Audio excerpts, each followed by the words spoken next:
What's going on? 10:01. Good morning from the 1045 The Zone Studios. I am Robert Walsh. Brock Purdy signing a new deal over the weekend. 5 years, $265 million with a no-trade clause for the former Mr. Irrelevant. Purdy's 53 AAV puts him at the seventh highest paid quarterback per year. In the NBA, the conference finals are set after the Thunder took down the Nuggets in Game 7, 125-93. The Western Conference Finals, Timberwolves and Thunder start at Tuesday with a 7:30 tip. In the Eastern Conference Finals, the Knicks and the Pacers, they'll start Wednesday with a 7 p.m. tip. For all your foundation repair and your waterproofing needs, you got to go to USSTN.com. Breaking news at once on your home for the Titans and the Vols. This is 1045 The Zone.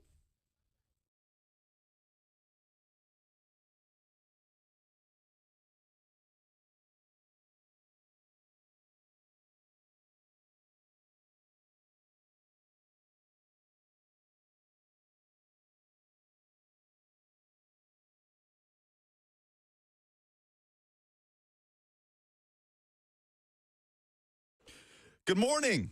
Welcome into 1045 The Zone on this gloomy, rainy Monday morning.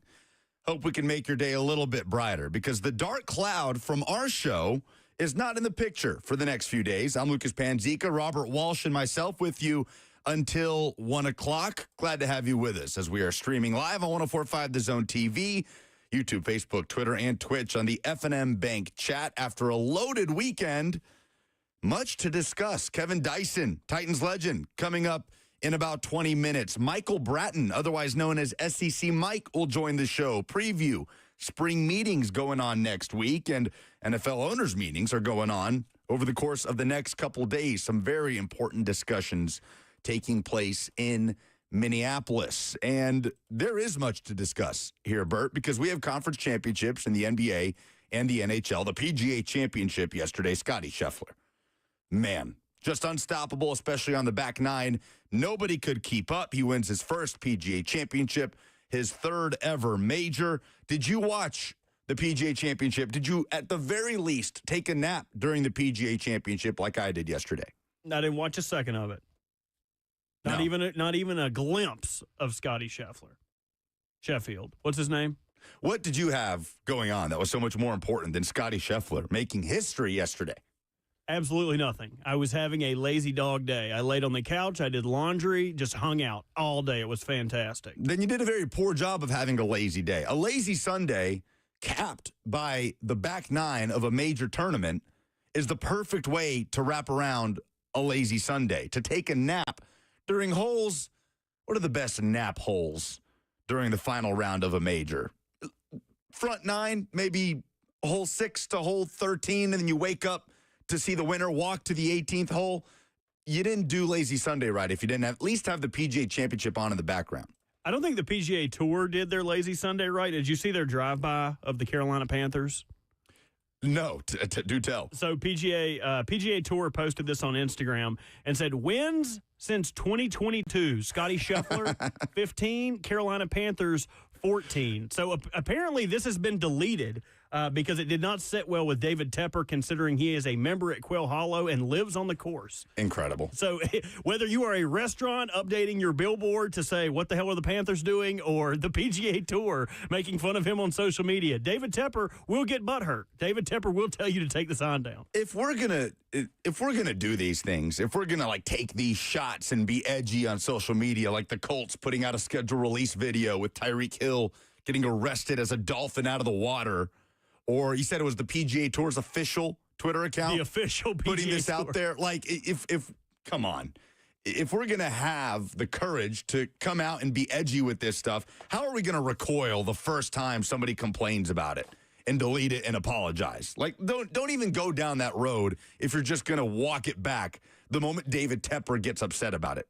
Anyway, Scottie Scheffler, his third major, his first PGA Championship, and he is in rarefied air. After finishing 11 under for the weekend, he wins by 5 strokes. Emotional during his walk to the final green. 15 wins on the PGA Tour for Scottie Scheffler before the age of 29.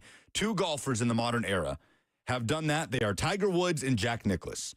So he continues to climb that ladder in terms of that 1%, so to speak, of golfers in the modern era. Great to see Scottie Scheffler get yet another major on his resume. His first major, that's not the Masters.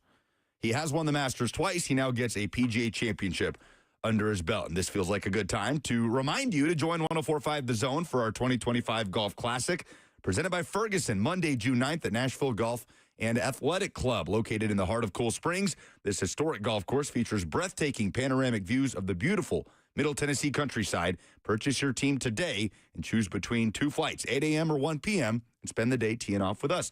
This version of this show will be broadcasting live at the Zone Golf Classic, as will every other show, 6 a.m. to 6 p.m. Hope you'll join us. Teams are limited and teams are running out. So go to 1045thezone.com. And if you're in a mood after watching that major yesterday and watching Scottie Scheffler win, you want to get out there, do your best Scottie Scheffler impression, get your friends together, and go to 1045thezone.com. So there's a lot to talk about with, like we said, conference championships set in stone in the NBA and Stanley Cup playoffs. Titans talk coming up. We'll talk about Cam Ward as he tries to grab the reins of this team as a leader. Titans players, by the way, veterans, will speak to the media tomorrow at 11:15. We'll carry that live. Brian Callahan will speak at 9:30. So we'll play back some of what Callahan has to say tomorrow morning. But we're going to start after talking PGA Championship in the obvious place here. And that is carrying over a discussion that we had on Friday about the most difficult thing in Nashville for the European mind to comprehend. For those who don't know, my cousin Antonio is stateside from Italy for the first time in his life. He's a couple years younger than me. He's in his late 20s, and he's living, for the moment, a couple months in Birmingham with my dad working at an Italian restaurant downtown. But he was in Nashville over the weekend. So we talked on Friday about the most difficult thing in Nashville for the European mind to comprehend. And I got it, Robert. I figured it out. Let's hear it. It's the mere existence of the Tennessee Titans in Nashville. It's how the Titans came to be. And nothing to do with the Titans specifically, but merely the concept of relocation in American sports. We're driving downtown to meet you guys on Friday night. And by the way, thank you guys, you and Cheyenne and Buck also on Saturday for just giving him a great weekend. He had an awesome time. He loved Nashville. He will be coming back. He was exceptional. Glad he got to eat a bologna sandwich at Robert's. He did. He got to try that. He got to try a moon pie. He hated it. Yeah, join the club. Yeah, which is the correct opinion of a moon pie. Let's put it to a poll, actually. At Lucas Panzica, do you like moon pies? What do you think? I mean, 70% should be saying no. It's so tough because, like, I feel like anytime you ask people about taste, anybody's preference, there are always going to be people out there who have terrible tastes. And if you enjoy moon pies, you are one of those people. So we also had a great time at Game Terminal, by the way, at Beer Festival on Saturday. He really enjoyed. Great to meet some listeners out there. It was a beautiful day to try out plenty of local beers. I didn't get much of a chance to at the soccer game Saturday night, but a great time was had. And we also, before we talk continually about what Antonio realized about the NFL and the concept of relocation in American sports, we found the culprit of who snapped a photo of you, Robert Walsh, housing a corn dog at the Creed show last year. There was this picture circulating, a voyeur of some sorts spotted Robert from probably 50 feet away when we were at the Creed show at Ascend Amphitheater. He had to use his 100 times Zoom to get in on it. And you are just housing a corn dog. And it was on my second bite. It was a perfect shot of it. Buck posted it to his social media. This person saw you, took the snapshot of it, DM'd it to Buck, and we met this guy. His name was Joshua. He was working at the Yazoo Brewing Tent. Great guy, listener of the show. Great to meet you, Joshua. I thought he was cool until he admitted that he took a picture of me. What? It was the doing what? What were you doing? Just straight shotting eating corn the long way. I was eating a corn dog the long. I was cool with him until he admitted that he was the one that took that picture. I'm so appreciative of Joshua for taking that picture. Great to meet him over the weekend. I digress. So we're passing the stadium construction and the old Nissan Stadium, I guess the current Nissan Stadium. It's not the old Nissan Stadium yet until the new Nissan Stadium opens.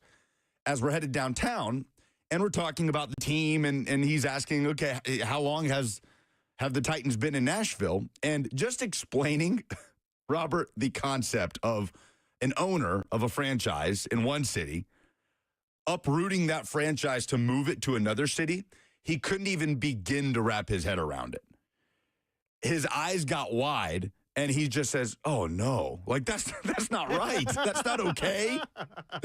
And I'm like, "Wait till I tell you about the Los Angeles Rams going from LA to St. Louis back to LA." So I think we found the answer to our question from Friday, that the hardest thing for the European mind to comprehend, at the very least, the European sports fan to comprehend in America, is the concept of a club or a franchise being able to move cities. A completely foreign concept to my cousin Antonio. So, Kevin Dyson, Titans legend, got a chance to sit down with Titans rookies the other week with other Titans veterans, and we're going to talk to KD coming up next and just kind of what he gleaned from chatting with those rookies and meeting with Cam Ward as he tries to take the Titans into this next era. We're here with you until 1 o'clock. We are fueled, of course, by Hattie B's. We're going to have Hattie B's for lunch today, which I'm very much looking forward to. Another thing that we were able to take Antonio to on Sunday, he loved Hattie B's, loved every bit of soul food he was able to try in Music City. Kevin Dyson coming up next on 104.5 The Zone.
Welcome back. Buck Rising Show with No Buck Rising continues on with you until 1 o'clock. Lucas Panzica, Robert Walsh, on 104.5 The Zone.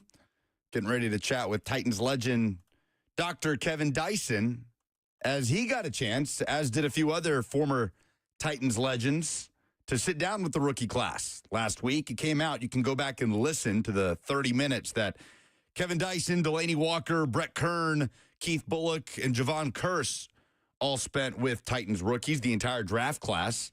Rhett Bryan emceeing it, just talking about adjusting to life in the NFL, KD getting to meet with a lot of those rookies as well. And it is a fascinating thing what NFL rookies are dealing with as they enter the league now, as opposed to even 15 years ago. Like, not that long ago, that it was a completely different landscape that a 22-year-old was walking into when he became a professional football player for the first time. So former Titans receiver and principal of Centennial High School, Kevin Dyson, joins us now on 104.5 The Zone. KD, hope you're doing well. Hope your summer is off to a nice start. I mean, do high school principals, not teachers, but principals, even really get much of a summer off? No, but, we definitely take your time. You definitely take some time to get away and recharge and things of that nature. But no, we're 12-month employees. Well, Titans are in the middle of the offseason, but players have had their time to recharge. They're at the facility. They're getting work in. We're going to hear from some of them tomorrow. And rookies have started to get integrated into the franchise a little bit. Mentioned you sitting down with the rookie class with several other Titans veterans, legends the other week. What was your biggest takeaway as you got to kind of meet those guys and talk to those guys about adjusting to life in the NFL? Yeah, man, I think I was very impressed with the questions they did ask some of us, our old heads, man. You sometimes, I remember being young like that and hearing some of the veterans say things, and you listen to them, man, but they really seem to be, invested in the words that we were professing, man, and asked some very poignant questions and really was focused in on how to manage this thing, how to be a ultimate professional and be successful. So I'm excited for them. What do you think in 2025 is the toughest thing for a rookie to get used to wrap his head around when coming into the NFL? Now that these guys are making money at the college level and the landscape is just completely different, it's even impacting KD.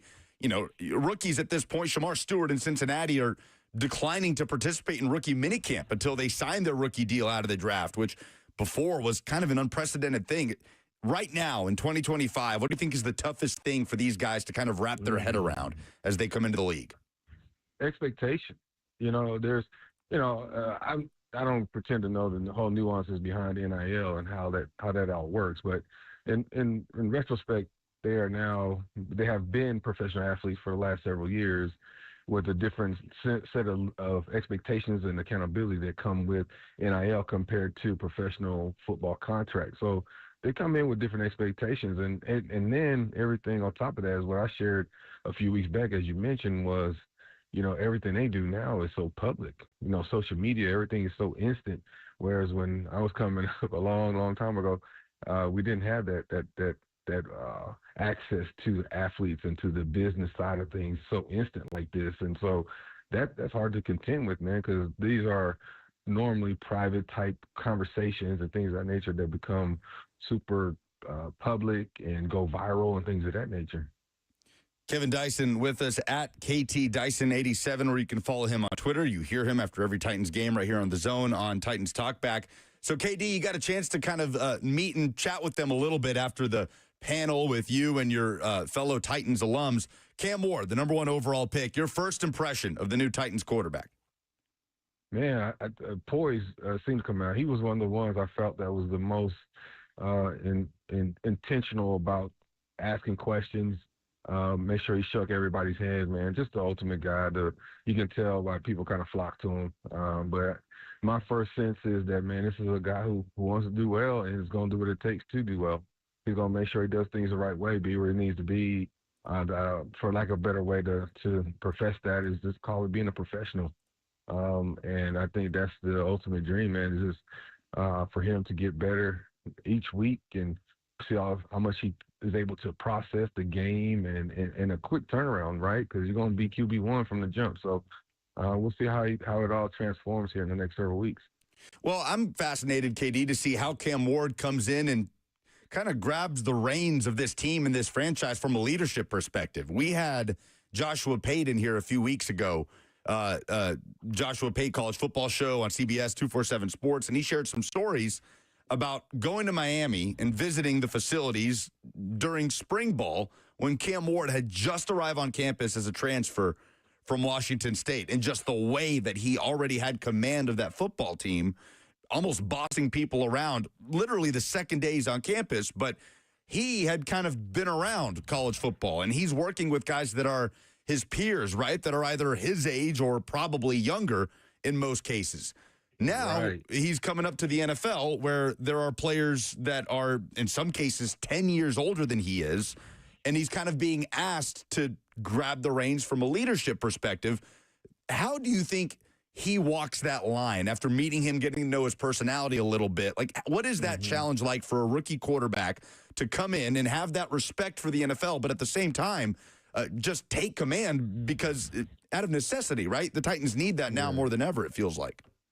Yeah, well, it's if you equate it to other professions, right? You become a principal of a high school, and it's your first year in that school, and other people have been in that building for numerous years, 10, 11, 12, 15 years in some cases or more, right? At some point, they understand, you know, you're going to have to make a decision. You're going to make a call. I'm going to get command of the huddle, all those different things. It comes with the position is what I'm getting at. Like, so everybody knows quarterback, especially when you're the man in the huddle, you command the huddle, you command the locker room, you command different things. A different level of expectations also comes with that position because it is a little bit different. It's one of the most recognizable positions in all of professional sports.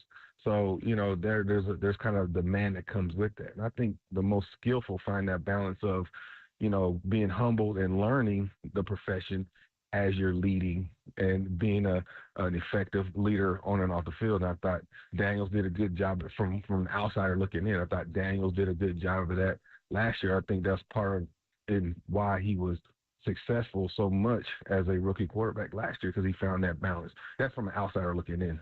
Sure. And I mean, it's going to be fascinating because Cam Ward doesn't have some of the advantages Jayden Daniels had. I know the Commanders were essentially starting from scratch. What they did last year was incredible, but you have a veteran head coach in place, right? And Dan Quinn that's had success. You've got even a veteran backup and mentor, Marcus Mariota, and it's well documented how helpful Marcus was to Jayden Daniels in that time. That's not necessarily the case for Cam Ward. Brian Callahan, year 2 as a head coach.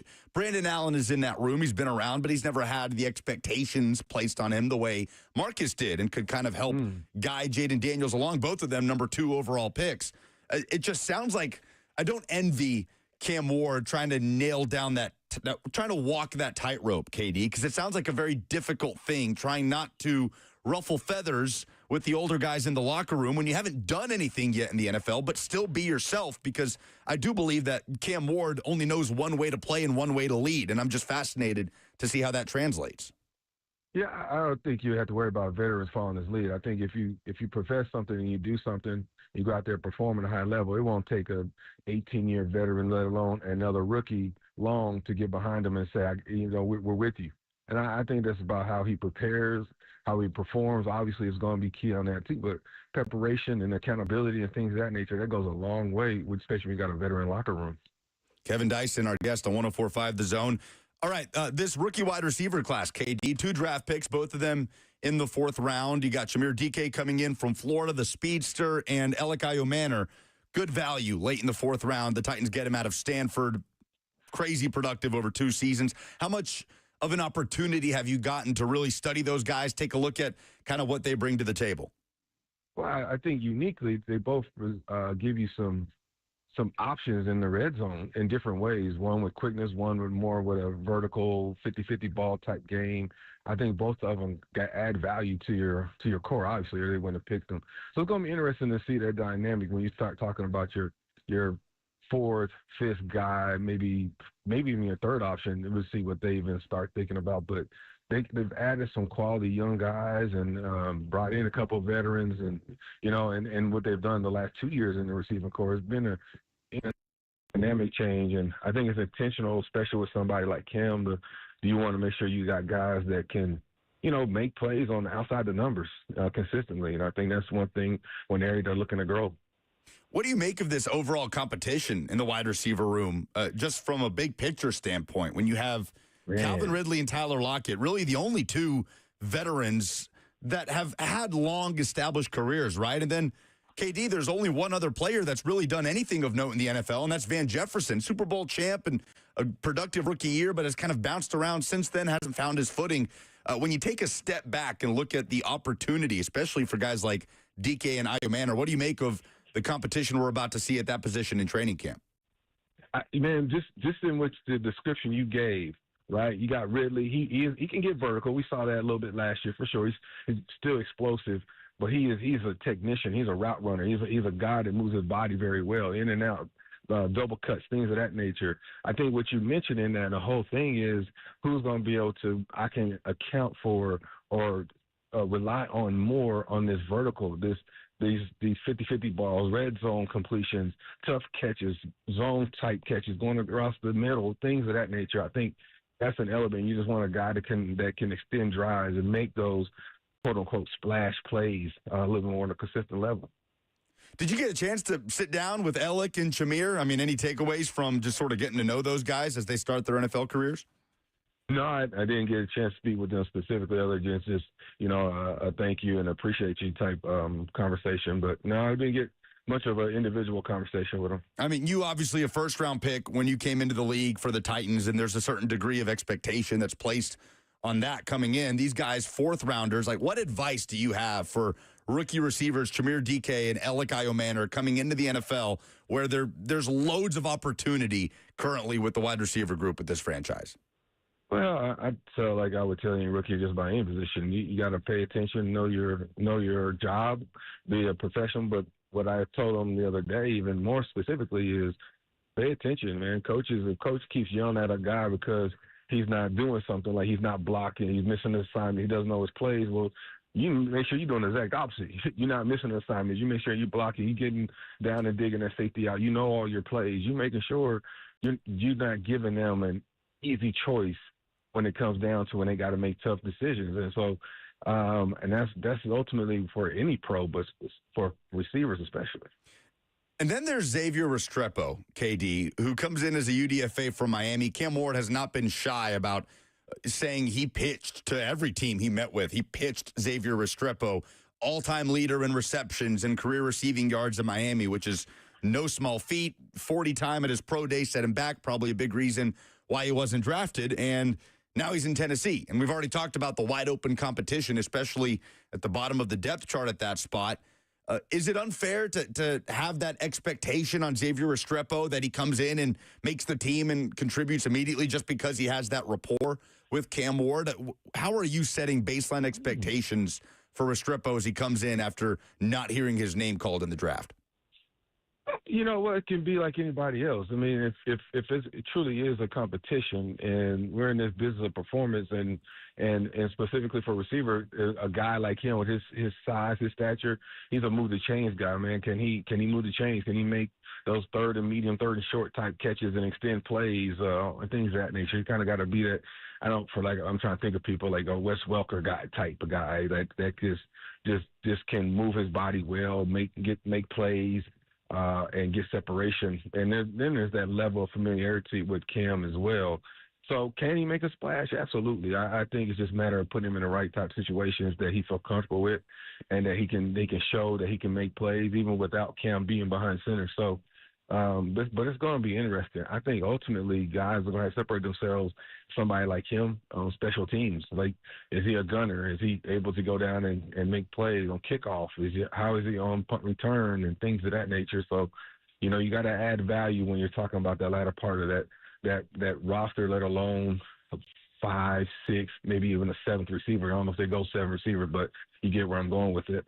Kevin Dyson with us on 104.5 The Zone, former Titans receiver, principal at Centennial High School. Exciting stuff coming up for Centennial football this season that we'll certainly get to. But, KD, last week, the schedule release. On Wednesday, we get a glimpse of exactly when the Titans will be traveling to certain opponents, and it's a bit of a murderer's row to open up, right? At Denver, facing that defense that was among the best in the NFL last year before you come home to open up with the Rams. We've got the draft now in the rear view. We know what the schedule is going to be. has anything sort of evolved in the last month for you in terms of your expectation, where you're setting that baseline of expectation at for the Tennessee Titans in year 2 of Brian Callahan? Well, I think going into this year, you wanted to see some of the philosophical moves of the organization, and just from a roster standpoint, kind of how there's always that shift right after year 1 with a new head coach that makes it to that year 2, get a new GM and things of that nature. Is like, where do they put in the premium? Where is the investment going to be? And as far as how we get to the next level, whatever that level is in their head, and I think for most of us is, a good playoff run. But so right now, man, I think from looking at it from an outsider's point of view, I think they're looking to make sure they bolster the depth on the interior for sure. Offensive line, looking for quality there. And, they've got a lot of receivers, as we've been talking about, that they're looking for compliments to some guys and be able to make plays, extend drives.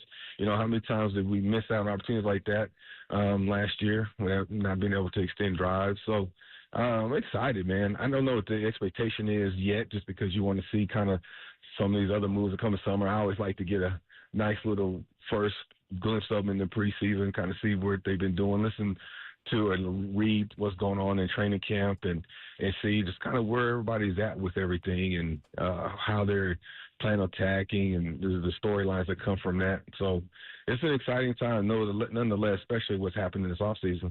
You can go back and listen to the official Titans podcast, where Kevin Dyson, other Titans alums, got a chance to sit down in a panel to talk to some of these Titans rookies, the draft class coming in. I was listening to it the other day, KD, and I thought it was interesting. I don't think I had heard this from you before, you talking about the specifics of a diet even, and how you think that kind of impacted the injuries that you sustained later on in your career. Can you go into that a little bit on what you kind of try to partake to rookies with little things like that maybe the general public isn't thinking about, like just what you're eating on a Saturday night and how that could as a 22-year-old, and how that could factor into an injury that you suffer at the age of 28 or whatever it might be? Right. Yeah. I see you live and learn. That's why you get gray hair, right? You get that experience. But, just learning more about how the body, which I should have been doing. And I'm thinking they do a lot better job with it this day and age of body, and making people aware. It's been documented with Derrick Henry and even LeBron, and how much money they invest in their bodies. And, I think I going back to when I was playing, I think at least for me, I didn't gain weight, and I seemed to be healthy for the most part till I wasn't. But I never took the added extra incentive to, I got massages and things of that nature, but I didn't really hone in on the diet piece because I was okay. You know what I mean? I didn't realize how stuff can affect your different levels and things of that nature. And just how, like, when I had injuries, how the food and the health and stuff complements my exercise and my rest and all that kind of stuff, man. It's a short window of opportunity. And, you think when you're in your 20s, you're indestructible. So going to get a burger and fries at Wendy's or whatever, and think you're going to be performing well on Monday, some people can do it. Not everybody's at that level. And for a consistent level of time, you got to take care of your body and really hone in on that aspect of investing on yourself. There you go. Passing down some wisdom to these Titans rookies as off-season programs are in full swing in the NFL, KD, and we're sitting here in mid to late May. Football season isn't necessarily right around the corner, but it's going to feel that way pretty soon. Same with the high school ranks, and you guys had some exciting news this offseason. We haven't had a chance to really talk to you about it yet.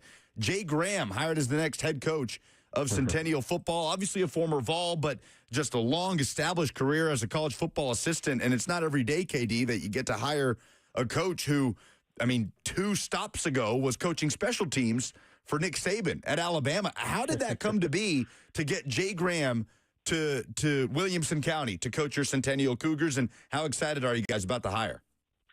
Well, I think that's a question lends itself more for Jay and why he wanted to come to Middle Tennessee. I believe him and his family were looking to come this way. I think he was also looking for a different pace of life. And after doing college ball and stuff of that nature for so long, I think he was just looking for his next challenge and the evolution of him. and he looked on there, and we had a prior relationship, and of course he got in touch with me. He lost my number, and he got in touch with me through another friend, and we had a conversation, and then I asked him to go through the process. He went through it. We took him through it like everybody else, and we had it narrowed down to a few good candidates, man, great candidates, and we felt comfortable with each of them, but Jay just added a little bit different dimension, man. The way he carries himself and some of the things he talks about, and it seems to be about when it comes to molding and growing young men. So I'm excited for him, man. I'm excited for this new chapter of his life. Exciting stuff. Exciting hire in the Middle Tennessee high school football landscape. Before you go, KD, we're talking about diet, some of the lessons you learned as a young player. We were having this discussion on the show to open. Moon pies, yes or no? Well, back when I was able to eat that kind of stuff and had no worries, yeah. Yes, young Kevin Dyson would have signed up for a moon pie. See, I think they're terrible, KD. I think they taste like rubber. I'm told that they need to be put in a microwave, and that totally changes the game. But Robert and I disagree on this. So you are a yes on moon pies. I would say I was a yes on moon pie. I can't anymore. I can't eat that stuff anymore, man. All right. Kevin Dyson's been our guest at KT Dyson87 on Twitter. KD, always good to talk to you, man. Really appreciate the time. Hey, man. I appreciate you, bro. Have a good one, man. Yes, sir. You too. Man, high school football right around the corner. All right. So KD votes yes on moon pies, you know, in another life when he was young and could eat whatever he wanted. With little to no consequence. See, I bet they were good back then. Yeah, that's a good point. I bet the recipe has changed. You know, everybody's like, oh, you should have tried a Coca-Cola back in the day. Oh, it was so much better. Oh, you should have had a Hot Pocket back when they were good. Everything has changed the recipe. I bet moon pies at one time were good. I just didn't like them because the only time I got those or zebra cakes was after I got my ass busted after a T-ball game. You got to get down and dirty. You don't let no balls go between your legs or my dad was going to wear me out. You think you're getting a Hunt's Brothers pizza? Hell no. Go grab a zebra cake. Oh, that was, okay. So that was your award was a Hunt Brothers pizza, and the punishment was you're eating zebra cake for dinner? You don't get no pizza. You don't get no gas station pizza. Go get a zebra cake. That's what you get. Now, moon pie is a relatively local thing, right? It's originated out of Chattanooga, Tennessee. 108 years old. What do you think a moon pie tasted like in 1917? Compared to today? Probably good. They were probably using actual moon in those pies. Now it's probably just dust. I think they're terrible. Patricia on the F&M Bank chat believes they are dry and tasteless. Andy says, thank you, Lucas, for allowing yourself to be proven so very, very wrong. If y'all want to offer up a gas station delicacy that is worth a darn, like, I think all of them, Swiss rolls, terrible. Zebra cakes, terrible. Little Debbie's, terrible. Anything that comes on that little shelf where it's all like the made for fun desserts, they're all awful, and you can't change my mind. Andrew in Portland says, Buck Rising is the moon pie of sports talk radio, known by many, liked by few. Not going to disagree with that. There is a raging debate about this. We'll carry it on throughout the show. There's also a pretty big debate going on among Tennessee fans. Nike versus Adidas, because something's coming down the pipe for Tennessee athletics. We'll talk about that next.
So we've lit a fire on the F&M Bank chat with the debate.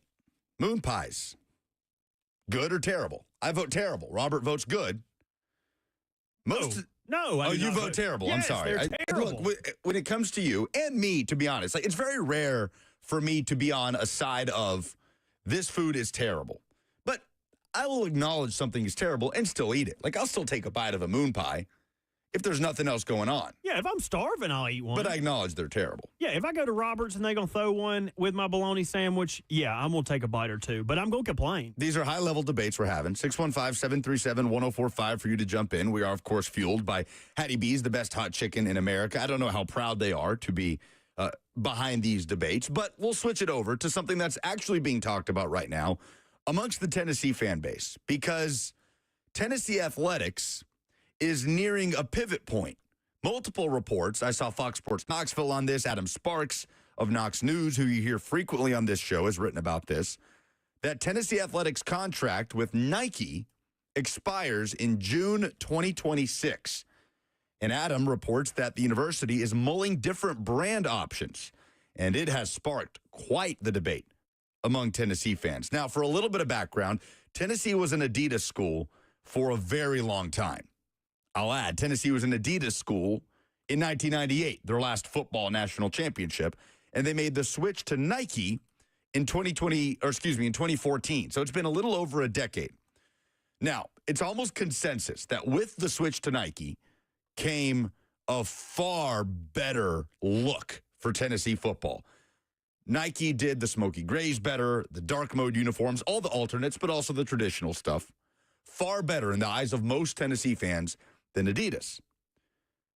We put it to a poll, Nike, Adidas, or don't care, because typically when it comes to the uniform stuff, I really struggle to have a strong opinion. Whether it's if an NFL team's color rush uniform looked nice on Thursday Night Football, if we like the new Titans look, if it should be Nike or Adidas. Far be it for me, who knows nothing about fashion, to have any strong opinions on how good a uniform looks. Like, to me, for the most part, they all look fine, with the exception of some extreme cases. I like some colors and dislike others like anybody else. But people really seem to get up in arms about Nike versus Adidas.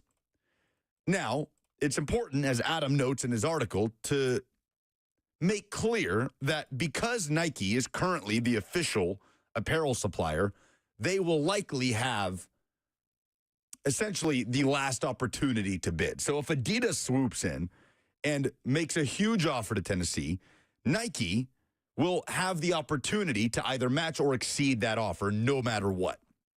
That's what's likely, at least. So Tennessee fans probably are going to get what they want here.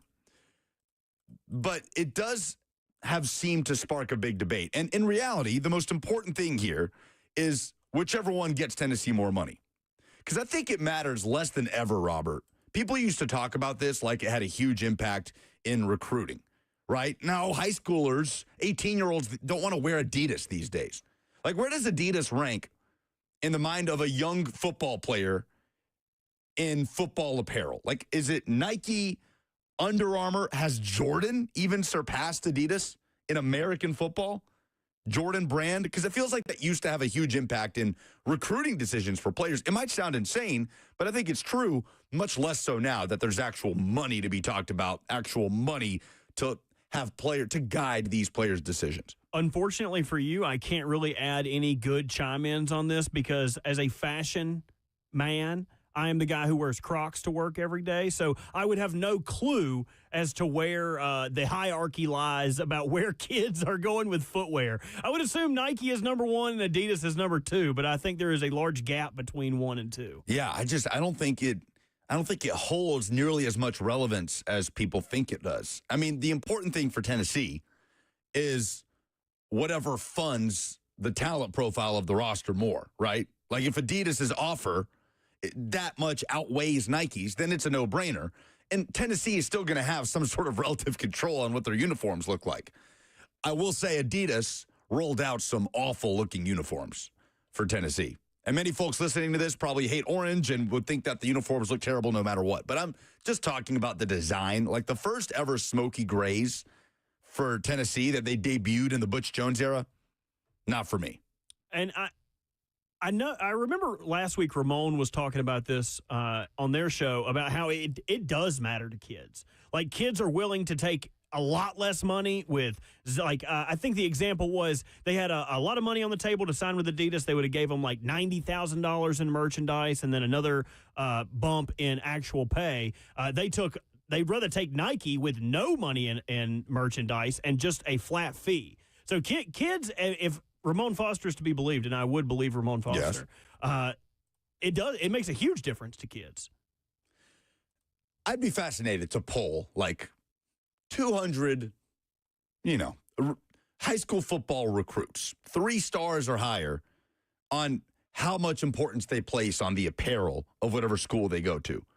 Because in this era, it does feel like more and more factors are falling by the wayside, right? As NIL kind of takes center stage and kids are going to go where they can make the most money. Compared to 20 years ago, I think it's a very, very different discussion. But Tennessee fans have been impassioned about this. Duck Falling on the FNM Bank chat says, name me a good Adidas football program. I don't think I can, but I also can't really rattle off the apparel of most schools. Like, I know Florida and UNC are Jordan Brand. I'm pretty sure Auburn is Under Armour. Alabama, Nike. But I can't sit here and tell you every program that wears Adidas across the country. I just know that whatever is going to fund your roster is the direction that you probably need to go. Do not disparage my East Carolina Pirates like that. We are also an Adidas school. Oh, you were excited, and then you realized you were on par with like the mid team in the American. Look, Tennessee just needs the money, man. I mean, that's just what it is. Like, there's all sorts of figures being tossed around. Oh, Texas is spending $35 to $40 million on their football program next year, and we had Adam Sparks talk about that and kind of break that down for us. Like, okay, how much of that is what is coming from revenue sharing? What, like $16 million? How much of that is actual NIL money? There's all sort of ways to manipulate these numbers. But Tennessee, who wants to be the everything school, who wants to compete in football, men's basketball, women's basketball, baseball, softball, literally every sport across the board, like, that is legitimately important to Danny White to be highly competitive, meaningfully competitive in all of these major sports, especially major revenue-generating sports. Then you need every penny you can get, because Ohio State don't have that mentality. Georgia don't have that mentality. They care about the engine that drives the train, and that's football. So how Tennessee deals with that and how it factors into decisions that may seem as trivial as what apparel supplier they have are critically important to the talent roster of Tennessee football under Josh Heupel. It's just crazy how much these decisions that athletic departments have to make, that fans really used to have no sort of discourse about, factor into what could happen on the football field. And Tennessee's going to take the highest bidder. We'll see if it's Nike. They have supplied nicer uniforms for Tennessee over the course of the last decade. 615-737-1045 is how you jump in. Some news broke in the NFL Friday afternoon. Brock Purdy got his deal. He's one of the highest paid quarterbacks in the NFL. What does this mean for Purdy, the QB market, and the San Francisco 49ers? We'll talk about it next.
What's going on? 11 o'clock. Good morning from the 104.5 The Zone Studios. I am Robert Walsh. Brock Purdy signed a new deal over the weekend. 5 years, $265 million with a no-trade clause for the former Mr. Irrelevant. Purdy's $53 per year puts him as the seventh highest-paid quarterback in the NFL. To the NBA, where conference finals are set after the Thunder took down the Nuggets in Game 7, 125-93. In the Western Finals, Timberwolves and the Thunder will start Tuesday with a 7:30 tip. In the Eastern Conference, the Knicks and the Pacers start Wednesday with a 7 p.m. tip. For all your foundation repair and your waterproofing needs, you got to go to USSTN.com. Breaking news at once on your home for the Titans and the Vols. This is 104.5 The Zone.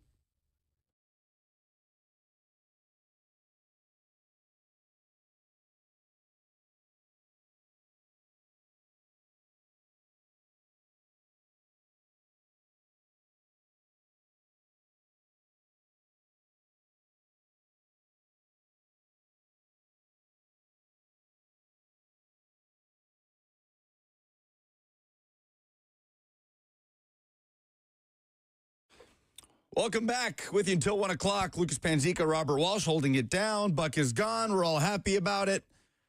And Brock Purdy got paid on Friday. This kind of got buried on Friday afternoon, bringing it back around. The former Mr. Irrelevant is now one of the top 10 highest paid quarterbacks in the National Football League. And essentially, in turn, one of the top 10 highest paid players in the National Football League. Before we get into the details on Brock Purdy's deal and what that means for San Francisco during this highly successful run under Kyle Shanahan, where they just have yet to get over that Super Bowl hump, we do have some station news.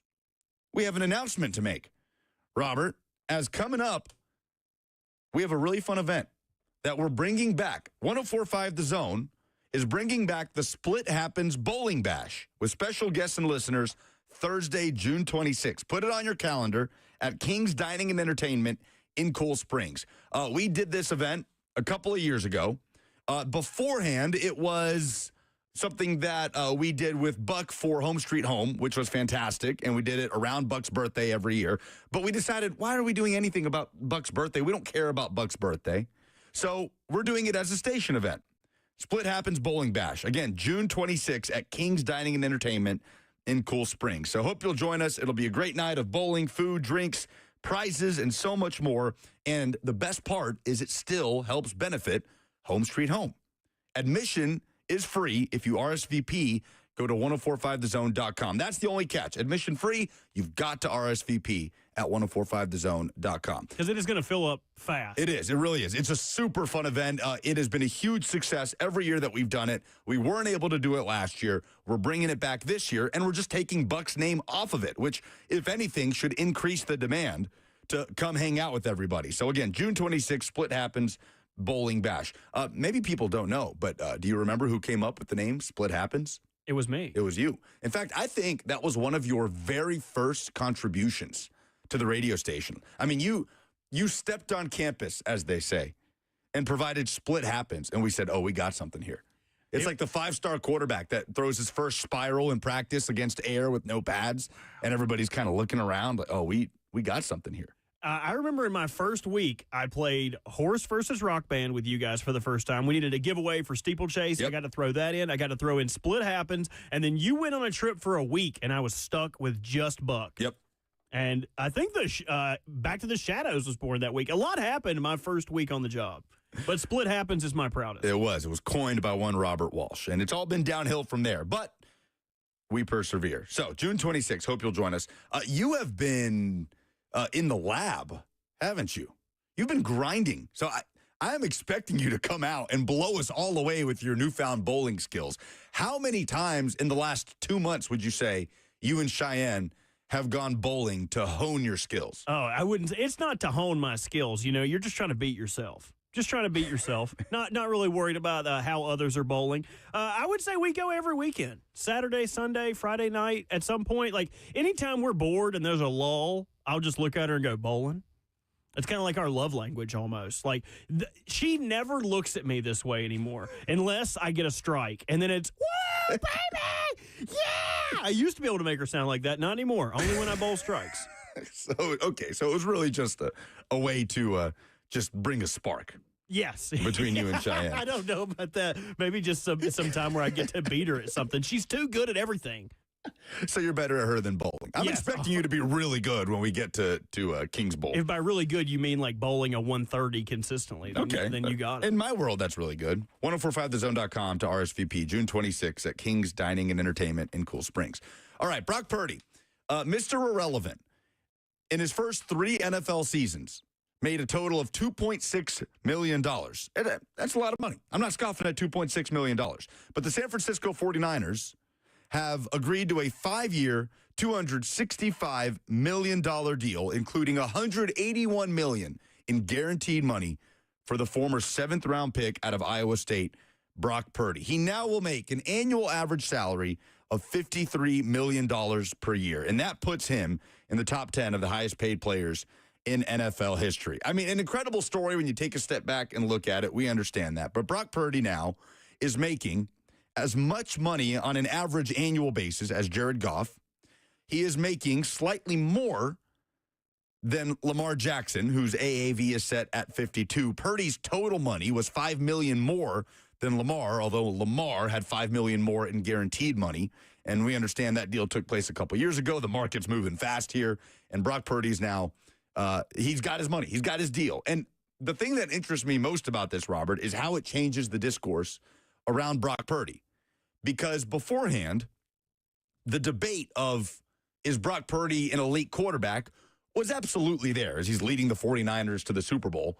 But now it kind of has an intensity to it, right? Like the microscope on Brock Purdy, the spotlight shines brighter because before, if you were having a debate of is he or is he not an elite quarterback about a 7th-round pick, then all is well. Like, good for the San Francisco 49ers that they have a 7th-round pick that has sparked a debate about if he's elite as he leads them to Super Bowl appearances. But now he's got his money. And now it's not, oh, is he elite or not? The fact that we're even talking about that is incredible. Good for Purdy, good for San Francisco. Now it's, oh, no, he has to be.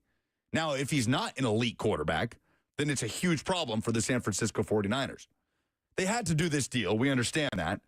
But how do you think it changes the overall discourse around Purdy in San Francisco, especially as it obviously takes away their advantage of being able to funnel money around him like they were able to when he was still on his rookie contract? I don't know how much it changes the conversation around Purdy with him getting paid, but it should change the conversation around the way the 49ers are viewed. Since they had a down season last year, ended up with the 11th overall pick, I feel like a lot of people are sleeping on them in a pretty deep division. Like, if the Cardinals are the worst team in your division, then your division's probably pretty good. But the Rams, Seahawks, and who am I leaving out? Rams, Seahawks, 49, and the 49ers. Yeah. 49ers being poo-pooed. They have their core locked down for the next 2 years of Purdy, Fred Warner, Trent Williams, Nick Bosa, George Kittle, Brandon Ayuk, Christian McCaffrey, all under contract for the next 2 years. Now, there are a lot of questions with that group. Does Father Time catch up with Trent Williams? Can Brandon Ayuk get over his injury situation? Same thing for Christian McCaffrey.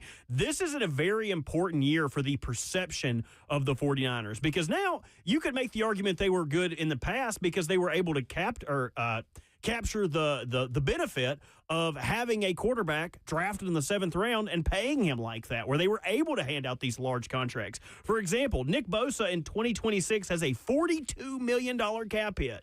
They would blaze someone at the stakes back in the day for saying something like that. A pass rusher, $42 million cap hit. So making it work now with a quarterback with a cap hit that big is huge. It's all on the front office to draft well, to supplement this offense and defense with good players on the cheap.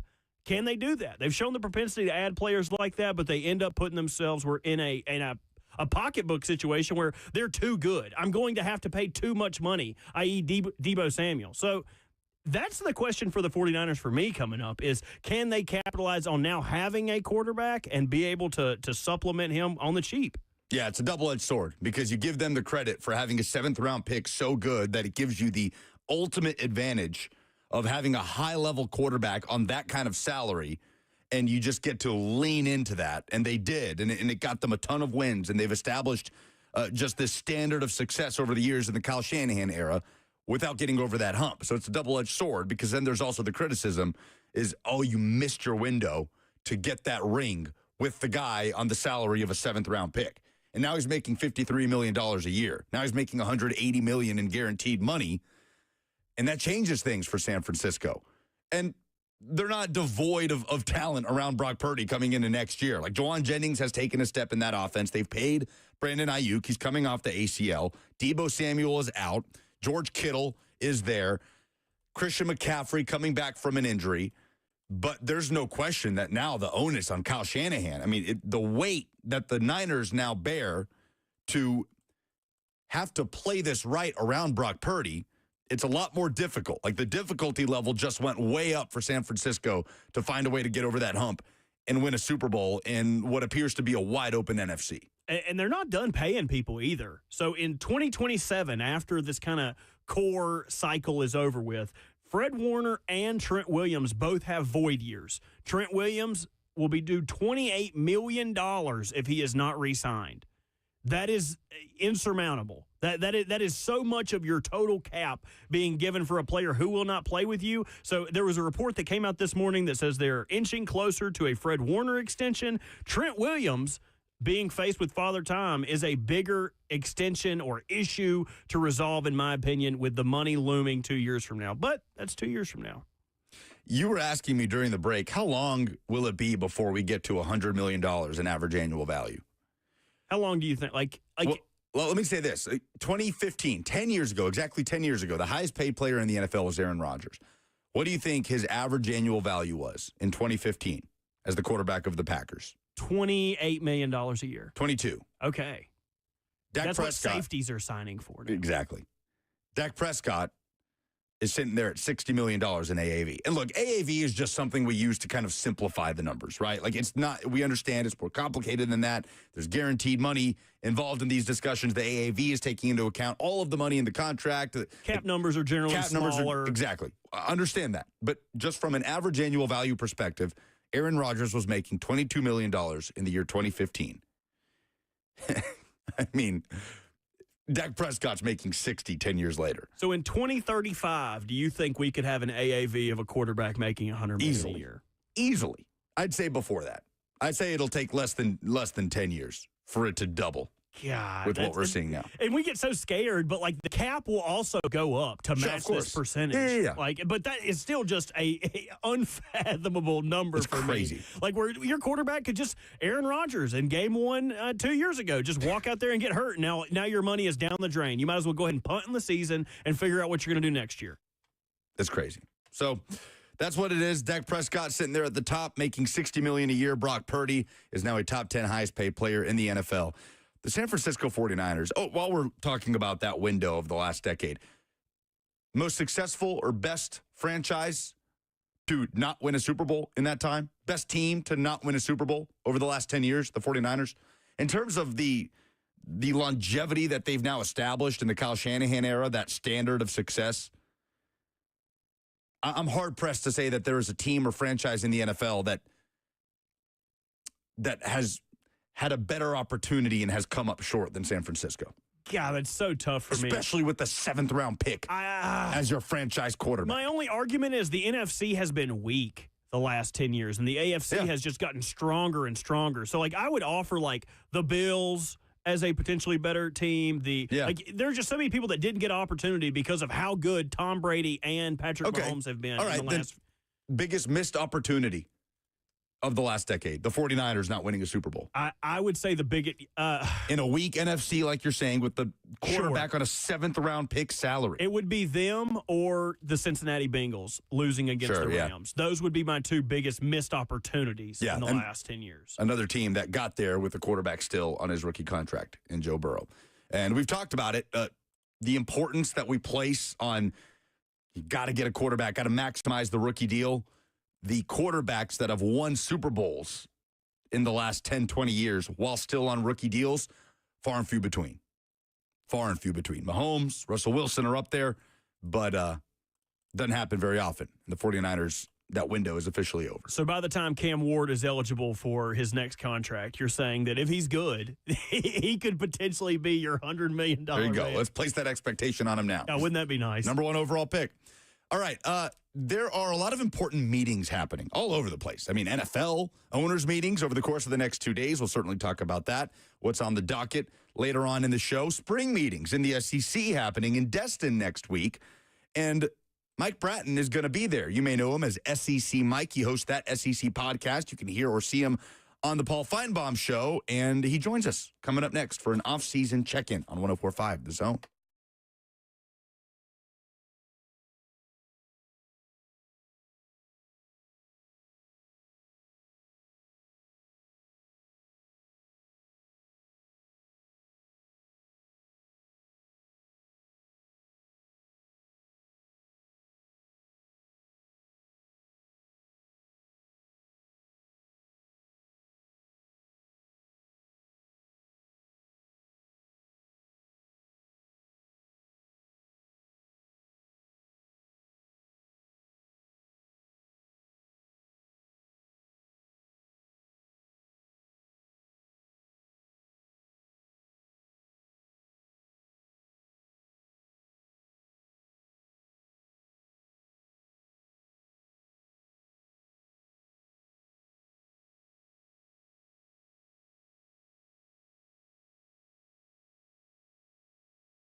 You know, in this current state or mess that we're in college athletics, specifically college football, I value shows and podcasts that take the time to actually talk about the upcoming season. You know, and we're getting quotes from senators at spring meetings about the SEC and Big Ten trying to grapple control of the college football playoff. And these are all important matters.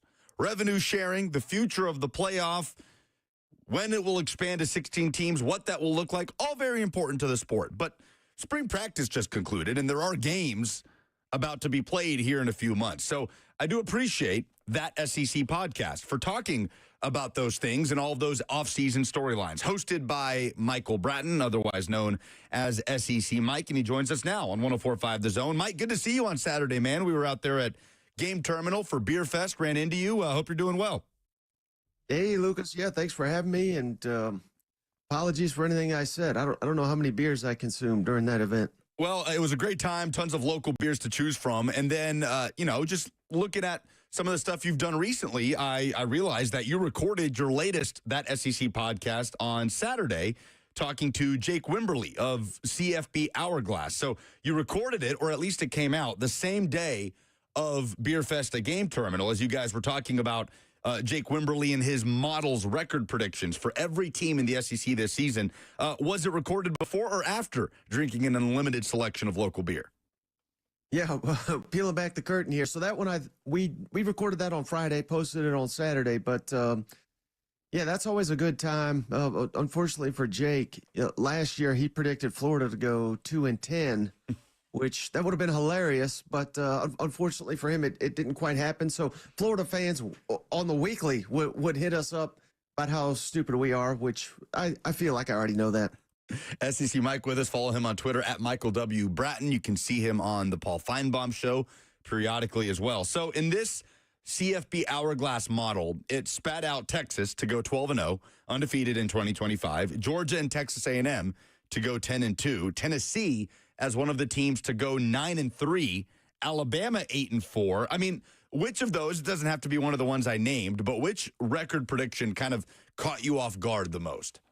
Mm-hmm. Yeah, and to Jake's credit, he predicted Alabama would go 8-4 last year as well. I know they went 9-3, but very similar. So he nailed that one. But to answer your question, the one that surprised me the most, and maybe I'm just kind of I'm so over this offseason hype machine, that is Texas A&M going 10-2. I'm not buying it anymore. I mean, I want them to do well. I got a lot of great friends that are Aggie fans and whatnot, but never again will I predict them to do anything of significance until they actually do it, because I seemingly have done it like 8 years in a row.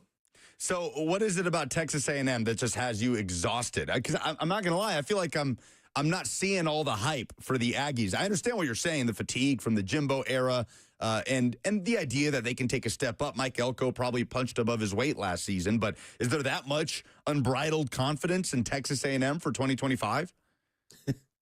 Well, and I don't, again, Lucas, I don't know how they do this, but seemingly every year A&M is like number 1 or number 2 in returning production in the SEC. Again, how do they accomplish that every year? I don't know, but that's where they're at right now.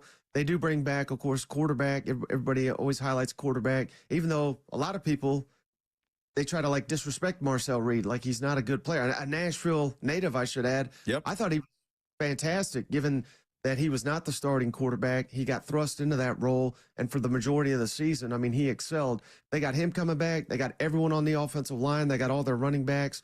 So, there are pieces there to like, but I don't know. They had 3 defensive linemen that just got drafted in the NFL draft, and their defensive line was nothing special. Their defensive backs, that was a travesty that killed them late in the season.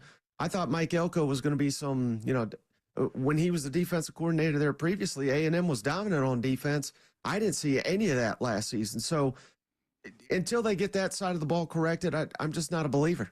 Mike Elko going into year 2 in College Station. Mike Bratton with us of That SEC podcast, which you can also follow on Twitter. So Tennessee going 9-3 in this model's prediction. And I saw that and I thought that's almost best case scenario in my mind. Maybe it's unfair to say best case scenario for a team coming off the college football playoff and a 10-win season, but with everything they lost, Michael, and the obvious question mark around the quarterback position and Joey Aguilar, what will that look like? I mean, he's probably in the driver's seat to take that job. It is a legitimate competition. So when I think best case scenario for Tennessee this year, I think of something close to 9-3. Are you having trouble, like I am, gauging expectations for year 5 of the Josh Heupel era? Yeah, no doubt. And I mean, I think at this point, a 9-win season would be one heck of a coaching job by Josh Heupel, because personally, I think 7-5 would be more realistic than 9-3. I'm not sitting here saying they're for sure going 7-5, but it'll probably be 8-4, somewhere splitting the hairs here. But yeah, I mean, what is Tennessee on offense? The last couple of years, they've been dynamic rushing the ball, but they don't have any of those pieces to rely on this year. And then obviously the quarterback drama just makes it all more difficult. And I think it's fair to question. And I think Josh Heupel's an elite coach. I think anyone that says he's not, they're just a Tennessee hater. I think he's a top 10 coach in the country.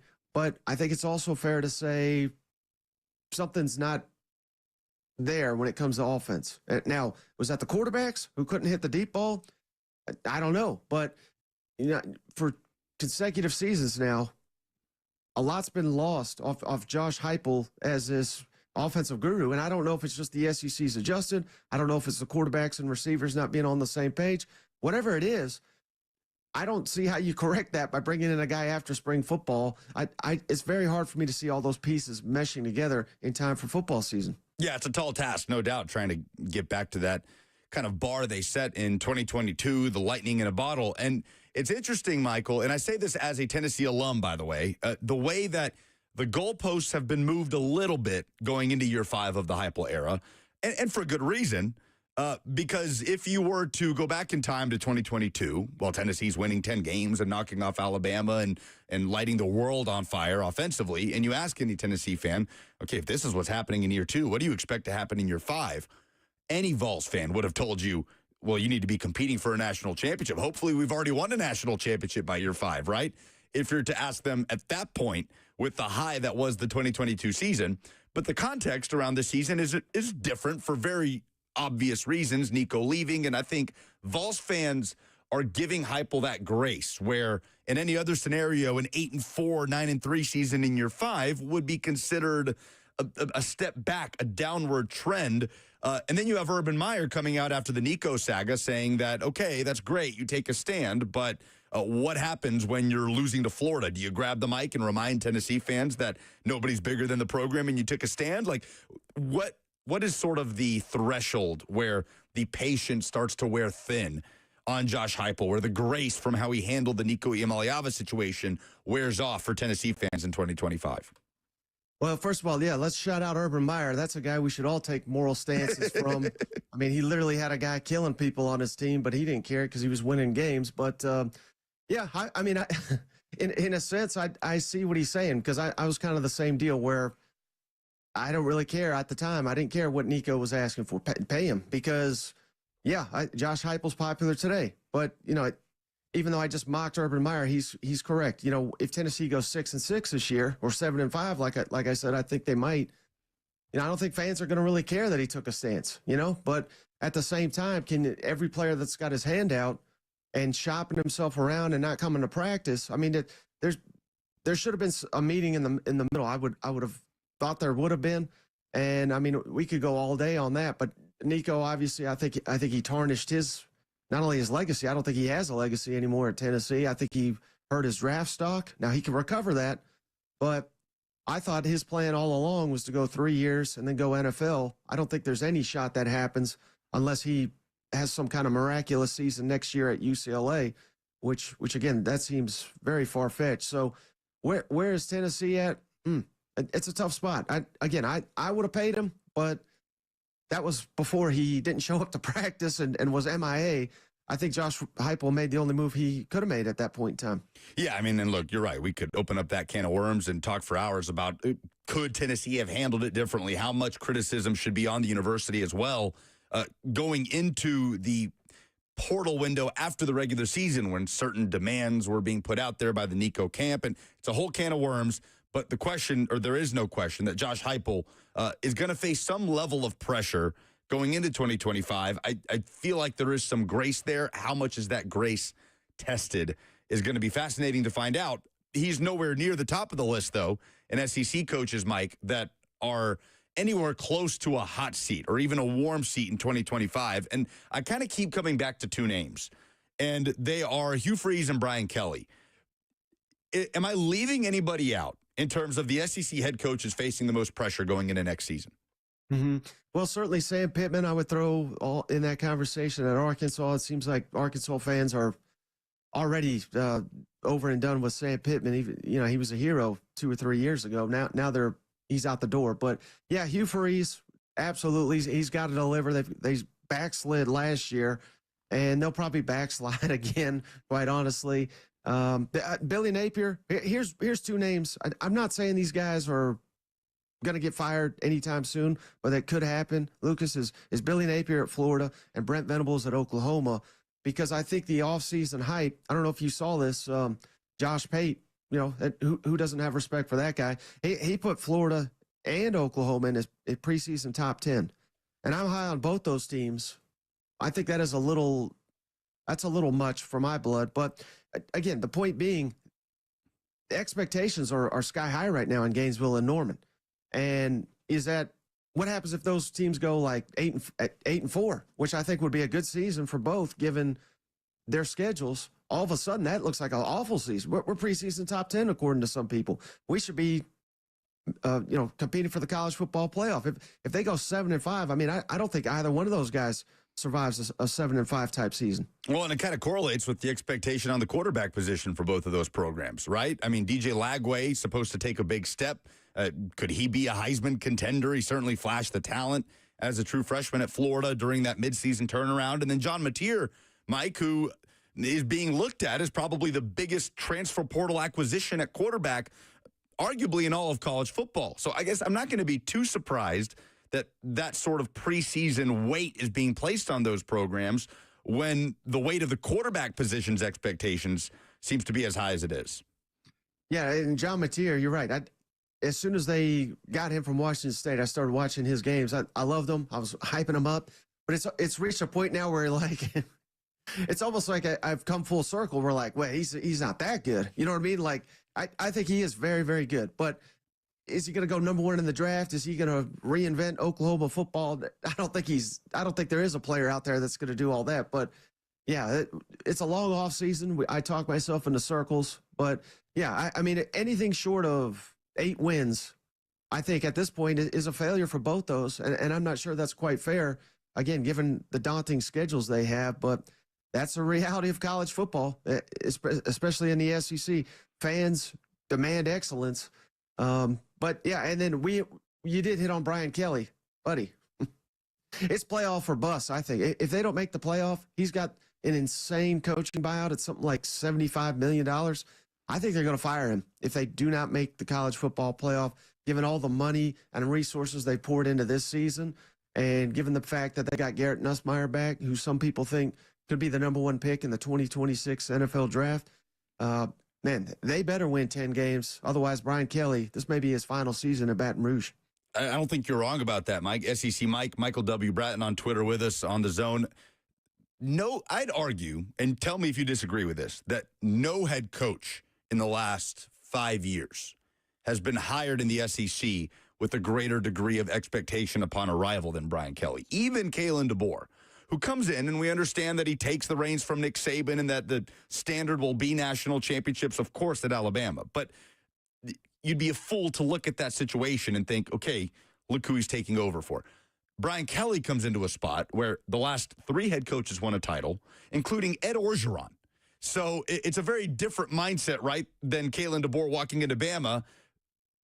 Brian Kelly walking into LSU, it's Ed Orgeron was able to take LSU to a national championship. You damn well better be able to do that. And that burden's gonna fall on Kalen DeBoer at some point, but I feel like it weighed heavier on Brian Kelly from the jump. Yeah, and it didn't help when he gave a shout out to the family. Remember that? That was great. But yeah, I think you said the last 5 years, right? Because the only other one that I would compare it to, and this was, I think, about 6 years ago, was when Texas A&M hired Jimbo, and they gave him the blank national championship, fill in the date of when we're going to win it. But yeah, I mean, A&M hasn't sniffed a national championship in 80 years, something like that. So I think you're right. LSU is proven it's not the coach, it's the program. They can get it done regardless of who the coach is. And yeah, I mean, Nick Saban is the greatest college football coach of all time. I don't think that's debatable. But Brian Kelly arrived in Baton Rouge with a far superior resume than even Nick Saban when he got to Baton Rouge. So all the pieces are in place. I just think it's a horrible look for him.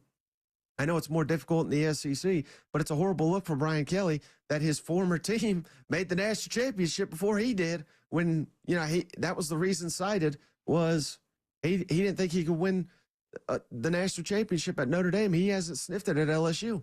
So no question. I'd argue he faces the most pressure of any head coach going into next season. And then you have Hugh Freeze, Mike, who is on with the next round down in Alabama. I believe this was at the Regions tournament in Birmingham. And this is Hugh Freeze talking about expectations for Auburn and how aware he is of them going into 2025. Yeah, I honestly don't feel pressured a whole lot. But I'm a realist. And there's no way in the world that anyone can sit in this chair and think that our fans should expect anything more than a leap in year 3. And so if that brings pressure to somebody, or I'm happy with those expectations, that means we've done something to give them excitement and to believe that it can happen. I believe it can happen. And so I don't call it pressure. I just think, man, it's the reasonable expectation. I think reasonable expectations in year 1 were something. I think reasonable expectations in year 2 were something. I don't think we met them because of the things we just talked about. Year 3, I think there should be even more expectations. Right. And so I'm good with that and happy to carry that weight, if you call it, along with our other coaches and our players. So that's Hugh Freeze talking to the next round. And I thought it was important to play that clip, Michael, because the clip that everybody ran with was him saying, I'm not a fool. I think we've got to go to a bowl game on the front end of that answer. And then he went into understanding they have to be elite in year 3. But, I mean, what is that bar for Hugh Freeze at Auburn in 2025 to kind of escape some of the heat that he might be starting to feel? Yeah. Well, I think that's the only time you're going to ever hear me mention Hugh Freeze and elite in the same sentences. It's just that statement there, because I've never really understood it with that guy. I mean, I know at Ole Miss, you know, they got hot, but I mean, he's got a losing record in his SEC coaching tenure. I don't think people realize that. And I'm not counting vacated wins. I mean, that's just a straight record. His losing record in the conference. He is far, far, far from elite. So inconsistent. He'll occasionally beat a team he's not supposed to, like the Nick Saban Alabama teams. That's what he's built his resume on. But during that same span, he lost to Vanderbilt twice. He had a 10-win team at Ole Miss. He lost to Memphis that year. I mean, he's just so up and down, so inconsistent. You know, there were several games they blew last year, games they blew his first year. I mean, they'll blow games this year too. So, I mean, he's right to say they deserve better. I think they deserve better than their head coach, quite frankly. He is Mike Bratton. SEC Mike is how you may know him. Michael W. Bratton on Twitter, host of that SEC podcast. Spring meetings next week in Destin. You're headed down, if I'm not mistaken. Anything you're looking forward to as we're talking college football playoff expansion, the future of the SEC schedule? What to you is the most interesting thing on the docket next week? Yeah, really, I mean, most interesting to me is just the alcohol and the food that will be consumed down there. But while we're down there, yeah, I would assume scheduling, how many teams that the SEC will be looking for to get into the college football playoff. And of course, you know, what in the world's going on with all this revenue share and if and when that'll be decided. And now we got Nick Saban apparently teaming up with President Trump to try to save college football. I mean, they're acting like it's doomsday over here, but I'm sure there's going to be no end to interesting conversations, probably most of which will probably have to be off air, I would have to assume, in a setting like that. Yeah, no doubt. Mike Bratton has been our guest. Mike, appreciate it, man. We'll do it again soon. Absolutely. Thanks for having me, guys. Yes, sir. Go out and listen to that SEC podcast with Mike and cousin Shane. Wouldn't be surprised to see him on Paul Feinbaum's desk down there at spring meetings as well. Coming up next, the Titans have gone through the draft process. They've gone through free agency, but still a few months to go in the offseason. What's the biggest weakness left on the roster that can still be addressed? 615-737-1045. We'll talk about it next.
So we understand that after free agency, after the draft, there's still work to be done, work that will be done over the next couple of years on the Titans roster.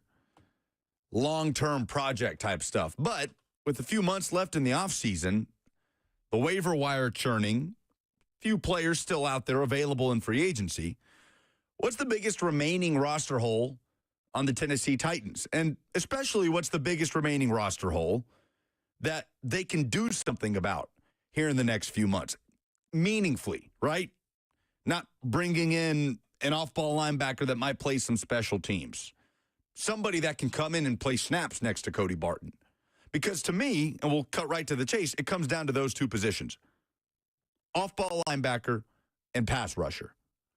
And I'd almost argue that the Titans have a bigger hole, or they have a bigger hole at edge rusher, without a doubt. But the off-ball linebacker spot feels like the tougher position to address for the rest of the offseason.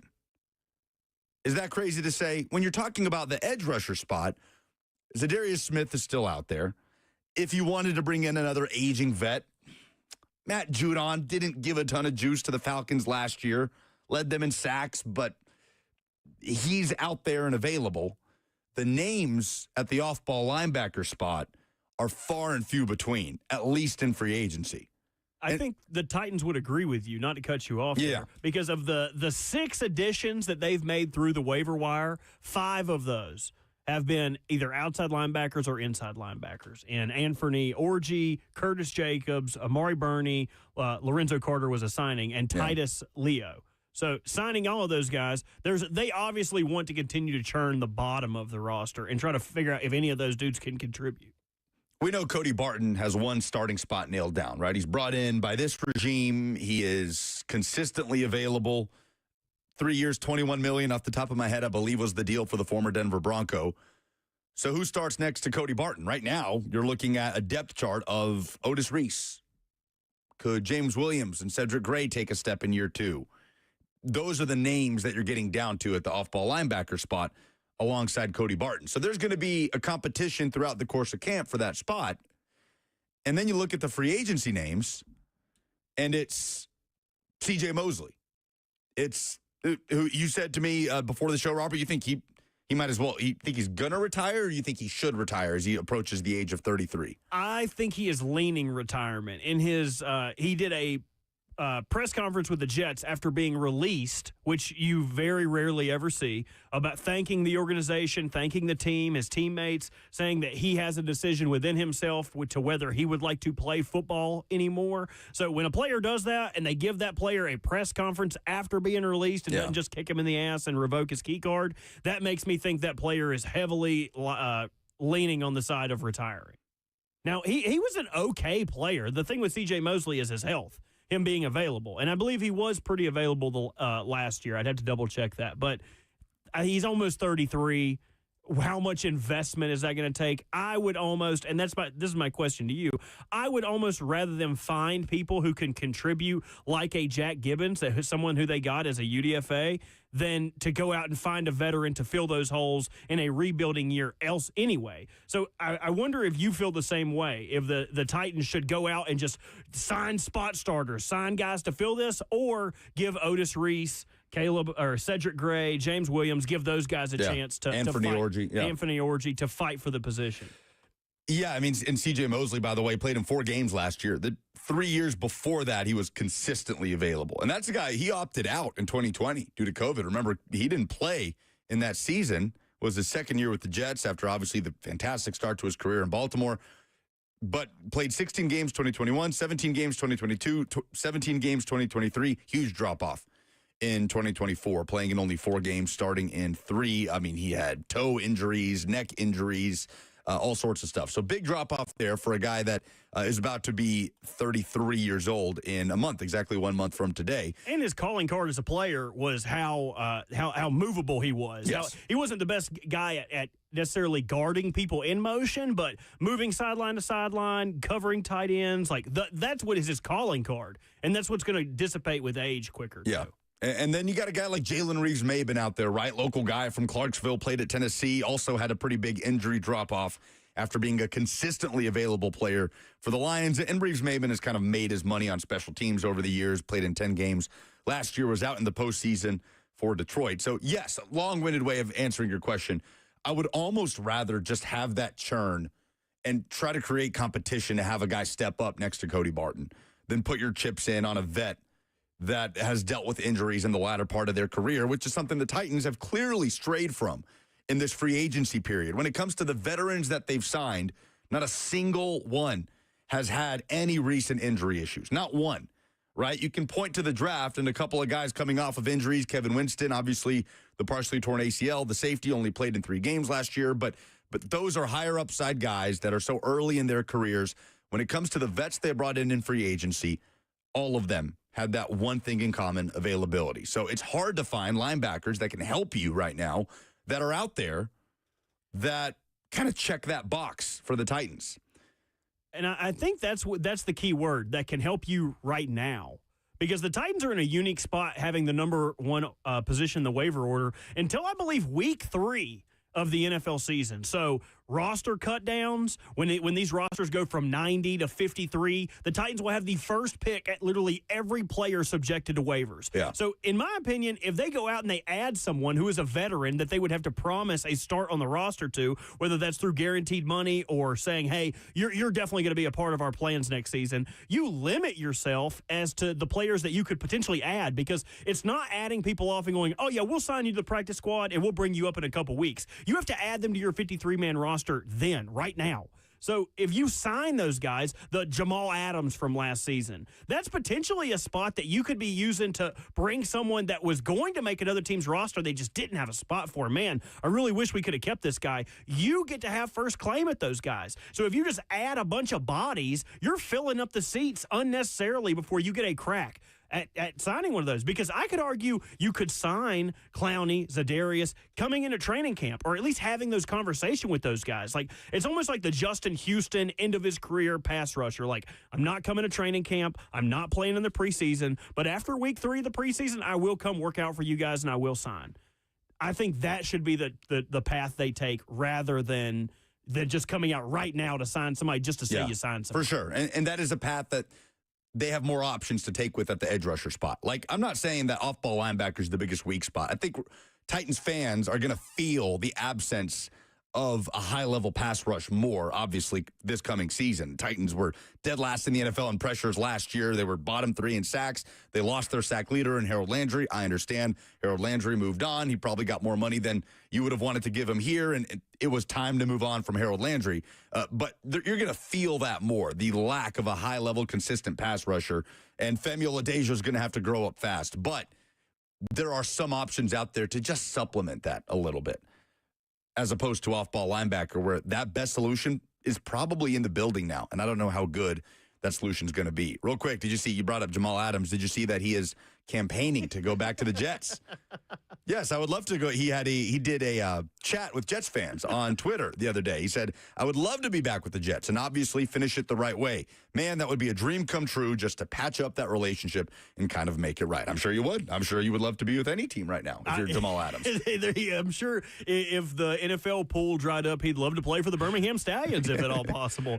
Someone, a friend of the show, Trevor Sikkema, on his podcast at one point was like, it's time to get a job like the rest of us. Someone quote tweeted that article and was like, no, it's okay, buddy. Come get a real job down here with the rest of us. It's over with. It's crazy to think that guy at one time was arguably one of the best safeties in the league, probably top 3. It's crazy. Quite the steep drop-off for Jamal Adams. That experience here was an interesting one, for sure. And in fairness, it probably went the way that most people thought it would with the initial reaction to that signing. All right, NFL owners' meetings are happening over the course of the next couple days in Minneapolis, and there are a few interesting things on the docket, including NFL players playing flag football in the Olympics. We'll talk about it next.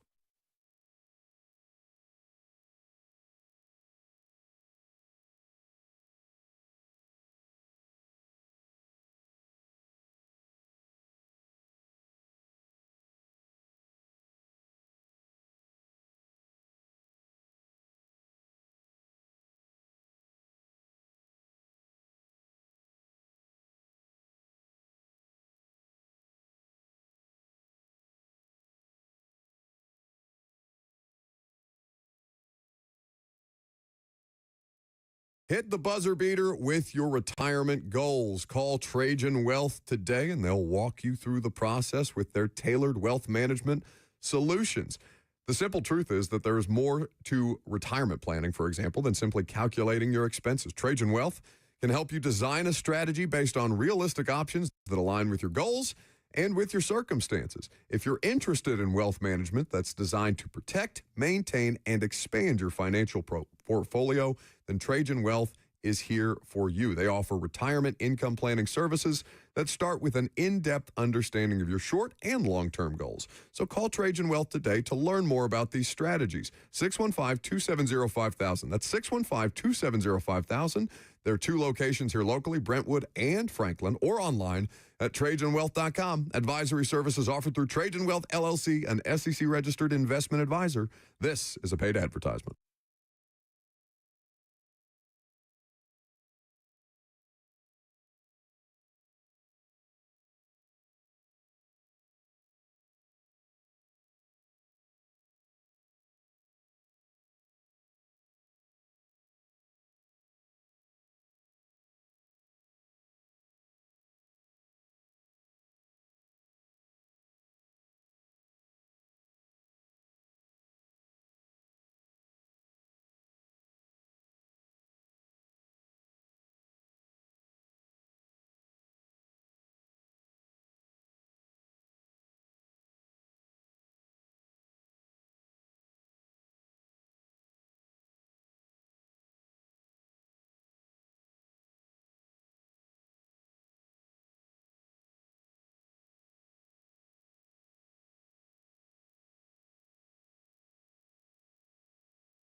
What's going on? 12 o'clock. Good morning from the 104.5 The Zone Studios. I am Robert Walsh. I got to make this quick because Hattie B's just dropped off lunch, and I am not going to be sitting over here watching Lucas stuff his face with a salad while I'm enjoying this sports update. Brock Purdy signed a new deal over the weekend, 5 years, $265 million, with a no-trade clause for the former Mr. Irrelevant. Brock Purdy's 53 AAV puts him as the seventh highest-paid quarterback per year. In the NBA, the conference finals are set after the Thunder took down the Nuggets in Game 7, 125-93. In the Western Conference Finals, Timberwolves and the Thunder start Tuesday with a 7:30 tip. In the Eastern Conference Finals, the Knicks and the Pacers start Wednesday with a 7 p.m. tip. For all your foundation repair and your waterproofing needs, you got to go to USSTN.com. Breaking news at once on your home for the Titans and the Vols. This is 104.5 The Zone.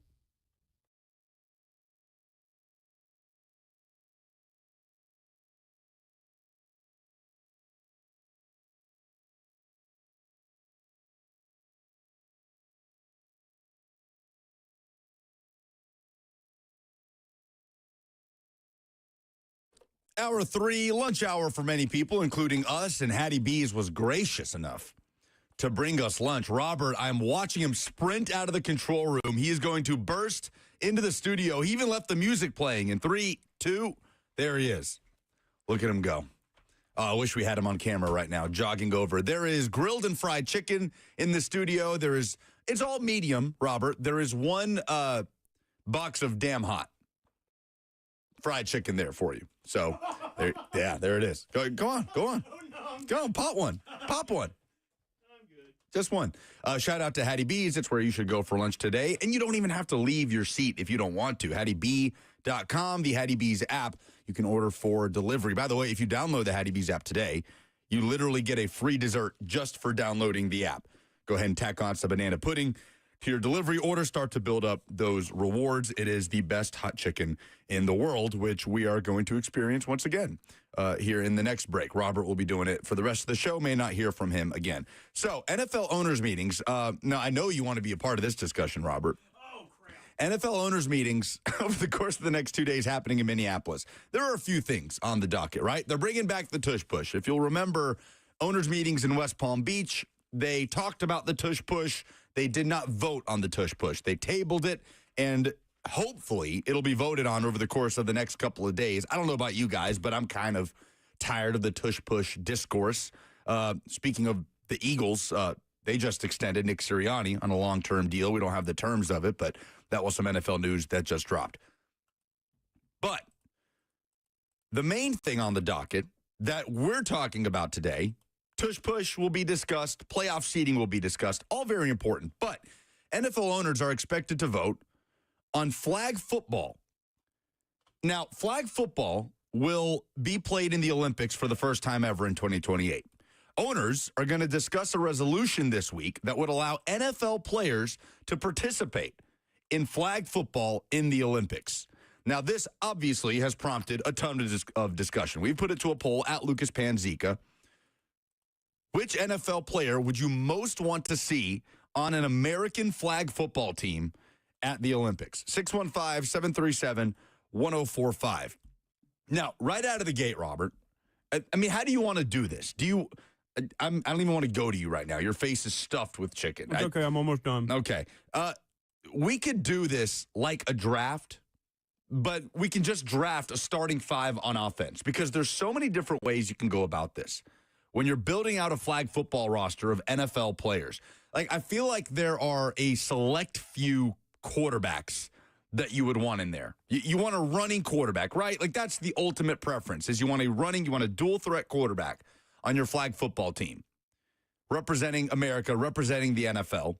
And is there a quarterback outside of Kyler Murray, Lamar Jackson that belongs in this discussion? Before we move forward here, I feel like we just need to kind of put players in different pots, in different categories, because I'm hard-pressed to think of a quarterback I would want more than Lamar or Kyler because of the dual threat ability and how that can lean into a non-contact version of football.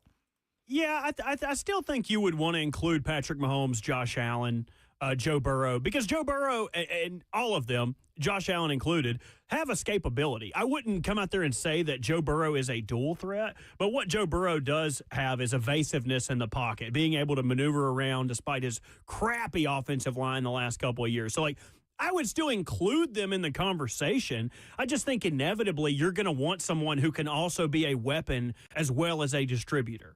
Now, I would listen to people say Patrick Mahomes. Patrick Mahomes is elusive enough to make some people miss, especially when you're talking about other countries. I can't imagine, and that is where this discussion goes off the wall for me, because like we are trying to min-max this team and make a super team. I think, what is the worst team we could make and still win flag football? I think we could go as bad as having Bo Nix. I think Bo Nix could captain the U.S. flag football team. Bo Nix taking a bit of a shot there. Well, I mean, he's just not in the same group, you would say, as the other quarterbacks that you named. Not at all, but I feel like you could have gone way worse with it. Jared Goff. Jared Goff could be our flag football quarterback. Well, not mobile at all. Jared Goff a statue, but okay, let's keep going. Keep going. Who was the worst quarterback in the NFL last year? Will Levis. He was probably up there. Okay, I would not say Will Levis. I did not set that up for it to be a shot at Will Levis. But, okay, let's say Mason Rudolph. Okay. Let's say Desmond Ridder. Could America win flag football at the Olympics with Desmond Ridder at quarterback and the best of the best everywhere else? All the first names that come out of everybody's mouths with this discussion. Tyreek Hill over here, right? Saquon Barkley at running back. Justin Jefferson. I hate all those picks, by the way. You hate those picks? I hate all of those picks. But go with your first point, then we'll get to this. No, I'm asking you. Could the U.S. win flag football at the Olympics with Desmond Ridder at quarterback? He can move a little bit. Like, maybe he doesn't have to throw as much. Maybe we just distract him with everybody else. I'm going to be honest with you. I would say yeah. I would say yeah. I'm a lot more interested to see what other countries' flag football teams look like than what the USA flag football team look like. I think it's going to be the scrawniest dudes, man. Like, it's just going to be these type A athletes that fit in no other buckets. Right, which is what kind of worries me, to be honest. You think that they're going to be, like, extremely prepared for this? See, and to your point, I don't hate the Justin Jefferson pick, but the Saquon Barkley pick. At running back, one, he's the most expensive running back in the entire NFL. There is a 0.000% chance the Philadelphia Eagles would allow him to go do this. I'm thinking, and this is also in 2028, by the way. So, like, a lot of people throw out Tyreek Hill. Tyreek Hill's cool and all, but is Tyreek Hill still going to be playing at the highest level 3 years from now in a flag football scenario? I don't know. I wouldn't include Tyreek Hill, and maybe that's a hot take. I would not include Tyreek Hill.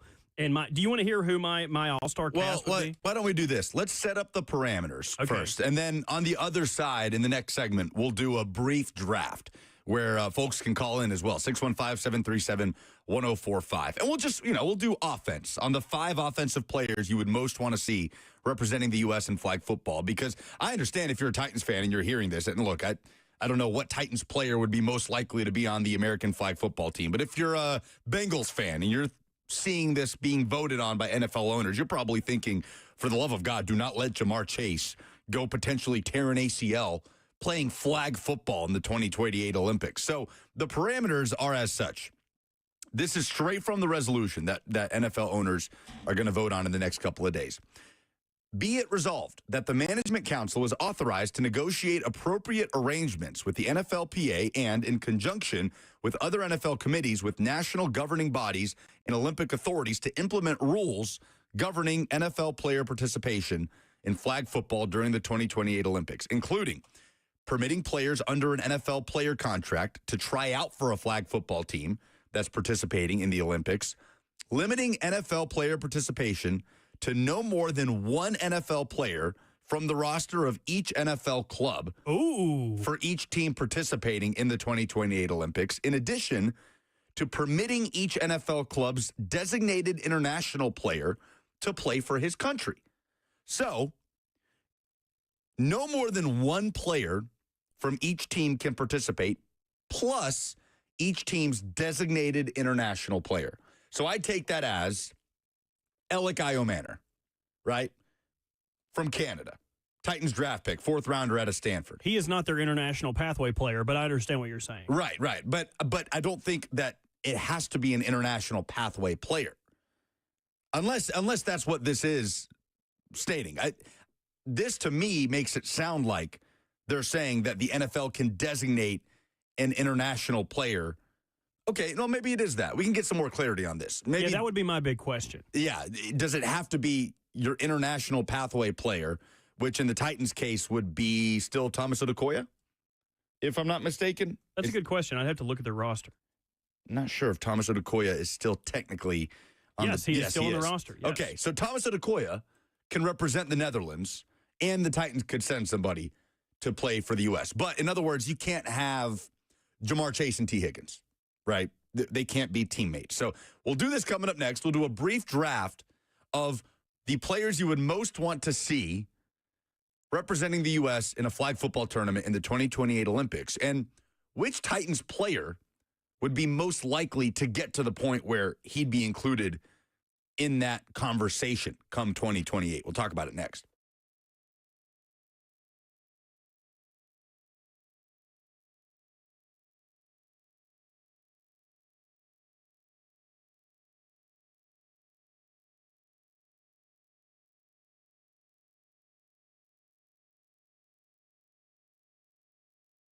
Hey guys, it's Lucas to tell you about the coolest new spot in Music City, Fog Street Lawn Club, Nashville's premier soccer pub, so it's your go-to spot to watch Nashville SC games Wednesday night, U.S. Open Cup at Orlando. There will be a crew of Nashville fans taking it in. It's also open early for Premier League action, even those 6 a.m. kickoffs, the season wrapping up. Be sure to get there, enjoy some brunch with that sunrise coming up over the Nashville skyline that you can take in on the most gorgeous rooftop view in Nashville. Trust me, go to find out for yourself. That rooftop is unmatched in Music City, and that's saying something. You can also play British-style lawn bowling or cornhole for free on the rooftop. Head next door. Challenge your friends to some axe throwing at Bad Axe. Fog Street Lawn Club gives you the experience of downtown Nashville with a great escape from the hustle and bustle. It's family-friendly, great for all sports fans. You can even host special events like birthday parties or corporate events, plus their menu of British pub-style food, the fish and chips, the Irish whiskey burger, and so much more. Check out Happy Hour Monday through Thursday from 3 to 6 p.m.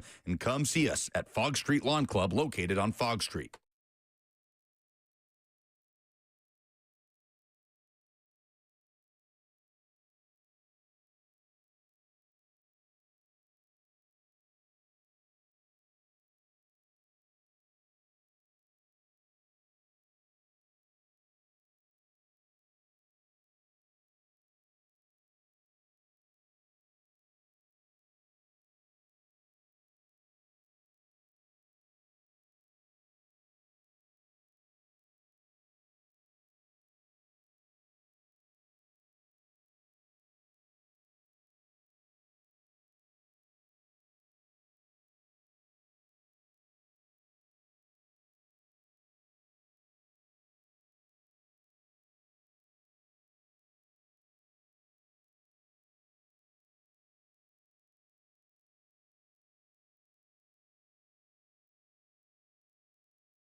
we love Hattie B's around here, and they've provided us lunch today. But there is just a kind of particular torture to having to take 5 minutes to eat Hattie B's lunch and then step away from it for 20 minutes because it's just sitting over here looking at me. But we're going to focus up here and continue on. Robert Walsh and I with you until 1 o'clock. Fueled, of course, by Hattie B's Hot Chicken, buck out for the next couple of days. 615-737-1045. Surprised that doesn't happen more, if I'm being honest. Mixing up butt and buck. Yeah. We do have those Butt Rising Show hoodies. I don't know if you ever got one of those. Never. I'll just give you mine. I literally never wear it. So. It's funny you think we wear the same clothes. It's like an XXL. So okay, I'm solid then. Flag football is coming to the Olympics. So that's happening in 2028. This isn't a question of whether or not there will be flag football.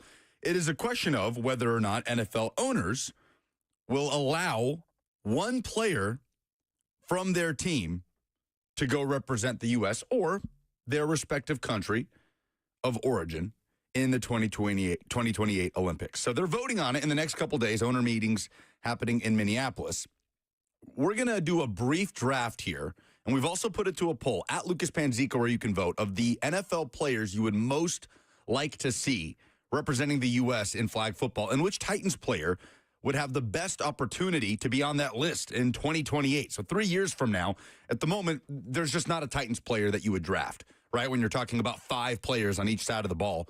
But is there one currently on the roster, draft pick or otherwise, that has an opportunity to get to that level? But first to the phone, 615-737-1045. Carlton in Nashville is next. Hey, Carlton. Yes. I was thinking about what you were saying, and Calvin Ridley from the Titans. I think he would be a good choice. He's young, and he got some years left, and he might still be around when the Olympics are around. I wish Nick Westbrook-Ikhine was still around because he would be a great pick for that. They wasn't using him as much, and it is what it is with that. Other players, of course, Lamar Jackson at quarterback. I don't know. I mean, it's 3 years from now, so it's hard to choose somebody to be in that position. But I would say, Tyler Lockett, but Tyler Lockett's at the end of his career, so I don't see him being in that Olympic flag, football thing. But yeah, all right, thanks for the call, Carlton. And I especially appreciate Carlton really shining a spotlight on how dire the Titans roster situation currently is, when the best option to represent the Titans in flag football at the Olympics would be 33-year-old Calvin Ridley and Nick Westbrook-Ikhine, who no longer plays for the Titans and is now a Miami Dolphin. So that's where we're at with the Tennessee Titans. Calvin Ridley does have some years left. I'm with you on that. Calvin Ridley is a speedster. He might have the most speed threat element on this team right now. But no, Carlton, I wouldn't say that Calvin Ridley would be very high up there in an NFL draft, again, of players across the league, one per team to represent the U.S. in flag football. But let's do it. You want the first pick? I would love the first pick. Do we have a draft sounder back there? Oh, God, I was literally looking for it, hoping I could find it before you asked for it. Do you want me to do it? But yes, please. Yeah, that was incredible. Yeah. That was almost lifelike. I've always been told my impressions are phenomenal. Spot on. With the first pick in the flag football draft on this ridiculous radio show, Robert Walsh, who do you select? I select quarterback Lamar Jackson as my first pick because I'm not going to get cut off by you. I knew exactly what you would do. You would do the same thing Buck would do, and he would try to make me upset. So no, I'm going to go ahead and take Lamar for my team. What do you think I would do? You think I purposely would not pick Lamar? Yeah, I think you would pick him on the purpose of pissing me off. That's what you would do. Of course I would pick Lamar. Of course I would. There is no player in the NFL that I would want on my flag football team more than Lamar Jackson. No position. Now, walking in here, Ramon and Will were having this discussion as they were leaving the studio, and Ramon seemed to be all about Kyler Murray, which would be so much fun to watch. Think about how infuriating it would be to try and pull a flag off of Kyler Murray running around in the backfield the way that he does. Ramon almost had me, Robert, going over to that side of the aisle and saying, you know what? Maybe I would pick Kyler Murray, who's just buzzing around, running, just the way he does it, twists and turns, running 30 yards. I can almost hear it. Into the backfield. Kyler Murray running around. Oh, yep, there he goes, running across the side. Oh, now you see him. Now you don't. Lamar Jackson would be a nightmare to defend as well. All right. We don't have to play the draft sounder every time. All right. Justin Jefferson. Smart man. I wanted Tyreek Hill here, but Justin Jefferson, who can stretch the field, who is going to be tough for ex-defender from Germany to chase down.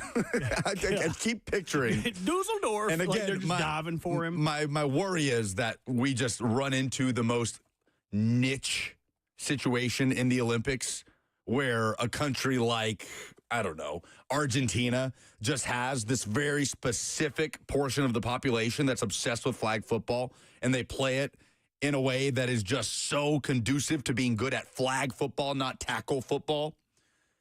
Because you have to do this differently, right? Like Derrick Henry would not be your pick in flag football. He can't run anybody over. But I'm going Justin Jefferson with the number 2 overall pick. We have similar thoughts on this because I'm also not just going for the big bruising guy. What I'm looking for is forced missed tackles. And I would be an idiot if I let you get this guy as your second wide receiver. I'm going Jamar Chase, who forced more missed tackles than any other wide receiver in the NFL last year. He can high point the ball. He's a fast cat.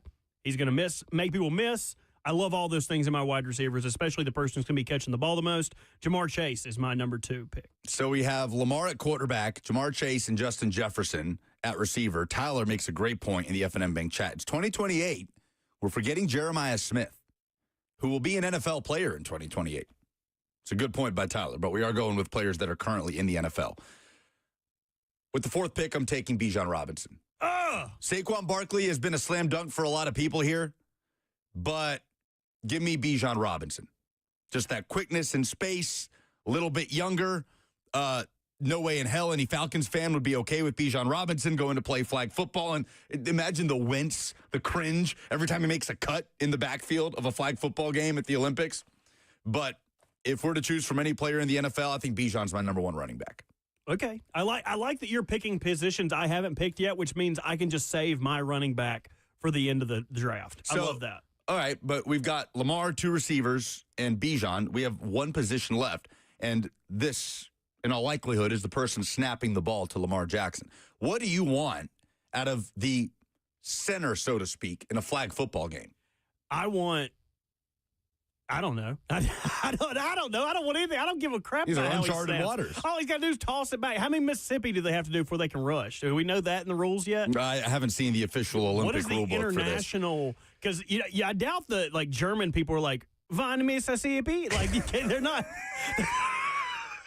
Like what is the international increment of blitz? Like, what is the German version of one Mississippi? Von Mississippi? What German city are they using? Von Frankfurt? You used Dusseldorf earlier. I think that works. Dusseldorf? 3 Dusseldorfs to get before you can rush the passer? I'm going to go with, in this case, if it's whoever's going to be snapping the ball, I'm going to go with Brock Bowers. Yeah. You got to give me a young, healthy, strong, fast cat. You know, he's already losing his hair. That means his talent's elsewhere. I'm cool with that. Give me Brock Bowers. Because the center can run routes, right? So a good athletic option that's used to being that underneath option, that safety blanket for a quarterback. I almost wonder if it's not like there's an all-time pitcher, like there wouldn't be an all-time snapper, like just from Antarctica or somewhere that doesn't have a flag football team. So our starting 5 on offense, Lamar Jackson, Jamar Chase, Justin Jefferson, Brock Bowers, and Bijan Robinson. That's pretty good. Not bad. All play for different teams, so all would be eligible. That's pretty good. So we'll see what comes of that with the vote. I mean, defensively, you're just talking about speed rushers, right? Micah Parsons. Honestly, the defensive lineup question is far more interesting than the offensive one. Like, how do you play it with 5 players on defense? How many pass rushers do you have? Do you really need a linebacker around the middle of the field, or is it enough to just have a safety and 2 elite cover corners? Like 1 safety, 2 cover corners, and then 2 pass rushers? to heat up the opposing quarterback? I don't know. Or do you need to have somebody kind of in that intermediate space as a defender? Like, that's far more interesting to me, kind of toying with the defensive options, because Micah Parsons immediately comes to mind, obviously, as a pass rusher. And then Travis Hunter as well, because you could also put him in on, spell Justin Jefferson a little bit. Let Travis Hunter play some offense. Do you want to hear my all-star defensive lineup, and then we can move on? Or we can stay on this for the rest of the day. Okay, so I would have no outside linebacker, no defensive lineman. It would be straight one linebacker, and his name would be Fred Warner. Fred Warner would be your blitzer. He would be the one going Von Dusseldorf before he went out there. That's the requirement. And then I would kind of slot. Yes, he would have to have a good pronounced blitz name before he goes out. And I would move Kyle Hamilton. And this is where it could get shaky, because I think Kyle Hamilton is built in a lab to play flag football. Super long arms. Can cover tight ends, can cover wide receivers. He moves to your I'm doing air quotes, middle linebacker position, because he can make the checks. He can get everybody lined up where they're supposed to go. And then after that, it is just the longest, fastest dudes that you can think of at corner. I want Tariq Woolen. I want Patrick Surtain. I want Travis Hunter. I want any of the long, strong, down to get the pass defense on. Any of those dudes is who I want in the secondary.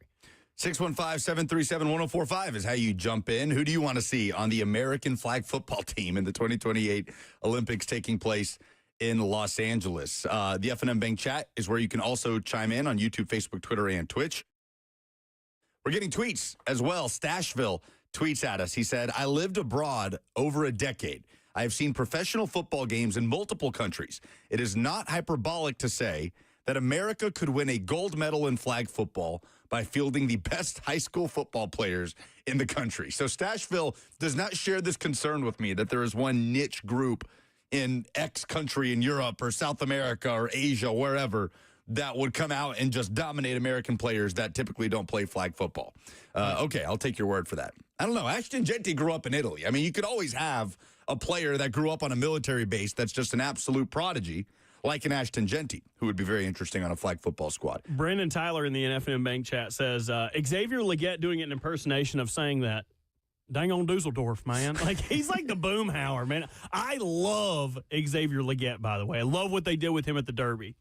Yeah, we'll see if he could take a year or two leap in that Panthers offense this year. I do think that should be a requirement. So the 2028 Olympics are not being held abroad. They're here in Los Angeles. But I think that if we're going to do the, let's say, 3 Mississippi rule, that you can't rush the passer until 3 Mississippi, every country should have to do their own version of 1 Mississippi, 2 Mississippi, 3 Mississippi. Same consonants, same all of that kind of stuff. Right, but it has to have the exact same amount of syllables. That's the word I meant to say. I'm glad somebody's smart as ever. Yeah. It has to have syllable. The same consonant number. is a letter. Miss. We used to have to do the thing where you'd put the hand under your chin, and every time your chin hit your hand, that was a synonym or whatever the word you said was. Yeah, so every country has to kind of figure out its own city or state or region, whatever it might be, that matches that. And we have players mic'd up and the whole thing. I'm getting excited for this. And then NFL owners are just going to shoot it down tomorrow. What are you talking about? No, we're not going to have a player tear his ACL playing in L.A. in the summer. That's crazy. Brian in Nashville is up next. Hey, Brian. Hey, what's up, fellas? How y'all doing? I was just curious if y'all have ever played flag football, just because when it comes to flag, you have to have it's all about speed, right? Like, you don't need a legit NFL pass rusher rushing the guy. It's going to be only receivers and defensive backs. And it's going to be the fastest and the quickest guys out there. That's the only people that should be in this conversation outside of a quarterback should be wide receivers and defensive backs. That should be only what it is, because it's only about speed. It's about elusiveness, getting open, going up to compete for the ball, and then getting away from people. That's the only conversation how it should be. Thanks for the call, Brian. Look, I mean, that's why Micah Parsons immediately came to mind, but I get what you're saying. I get the premise of what you're saying. I mean, look, Aaron Donald is a freak athlete. I know he's retired by now, but if this is happening when Aaron Donald is in the league, I don't think Aaron Donald is at the top of the list for a flag football team defensively. You don't need guys that play on the interior of the defensive line. Speed is everything. I'm with you on that, Brian. By the way, let me remind you to join us for the 104.5 The Zone Golf Classic, presented by Ferguson, Monday, June 9th at Nashville Golf and Athletic Club, located in the heart of Cool Springs. This historic golf course features breathtaking panoramic views of the beautiful Middle Tennessee countryside. Purchase your team today.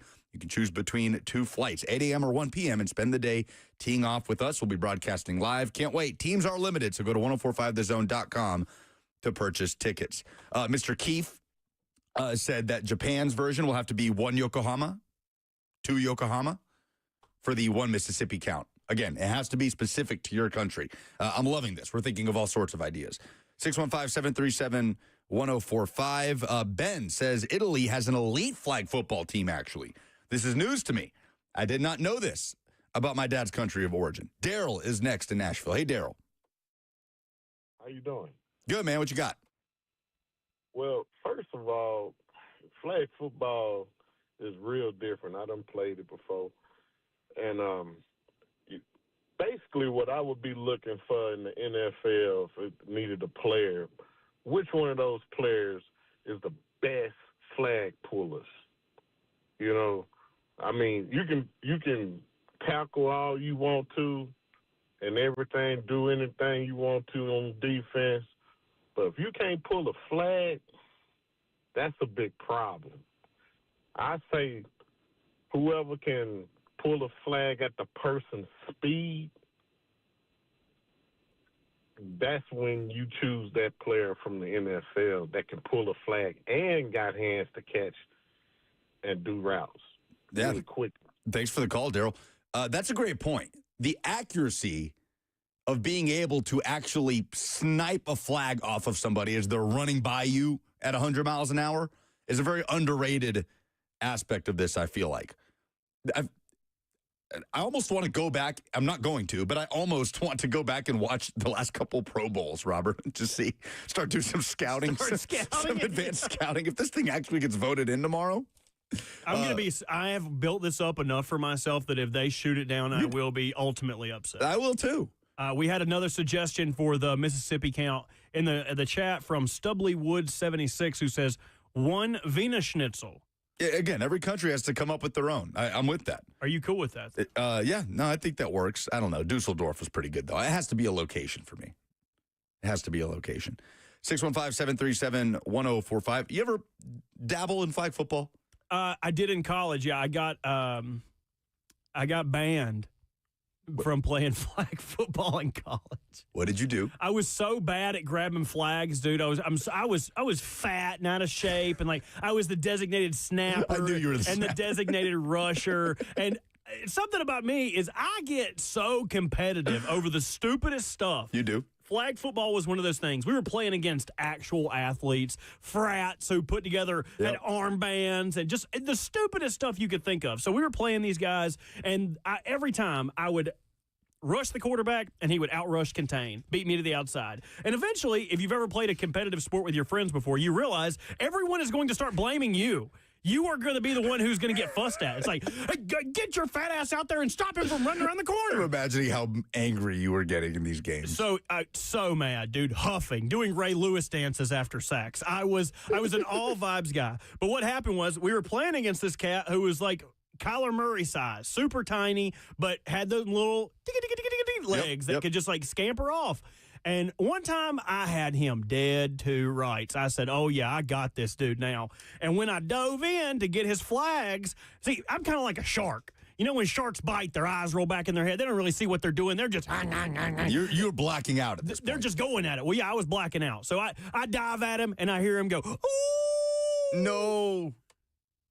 Referee runs over to him. He's like, what's wrong? He's like, hey, that fella just pulled my wiener off.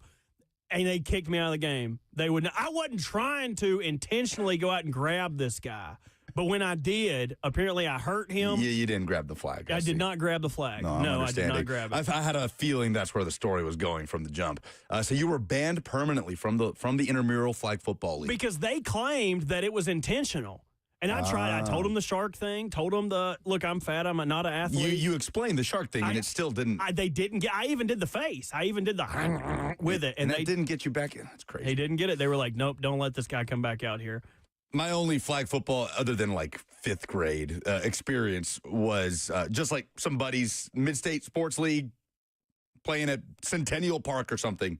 And, I mean, it took me like 2 games to be like, this isn't for me. Same deal, right? You get out there, a bunch of former athletes. These dudes have wristbands, everything. One flag football game where we lose like 40-0. And I'm like, okay, I'm good on this. 615-737-1045. Jeff in Franklin is next. Hey, Jeff. Hey, how y'all doing? Good, man. I think one thing, probably the countries that are really good at rugby will use their fastest, smallest guys, and they could be decent and probably challenge our NFL guys. Sure. Some elusive ability there. But problem is rugby players are a certain profile, right? Like I'm not going to act like I'm a rugby expert, but these guys have elusive ability. They've got speed. I mean, make no mistake. But they've also got to have certain other physical requirements. I mean, these dudes are built like bowling balls.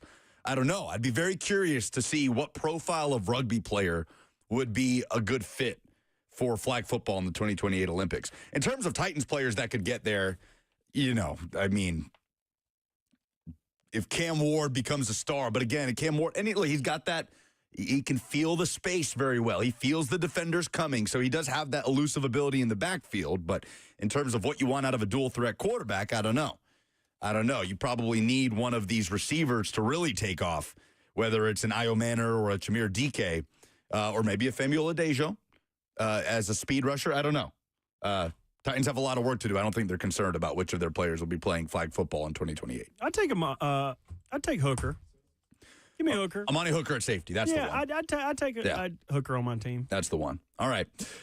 Final call for phone call, 615-737-1045. Conference championships are set in the NBA and Stanley Cup playoffs. We'll talk about it and do some polls coming up next.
Great interaction on the flag football stuff.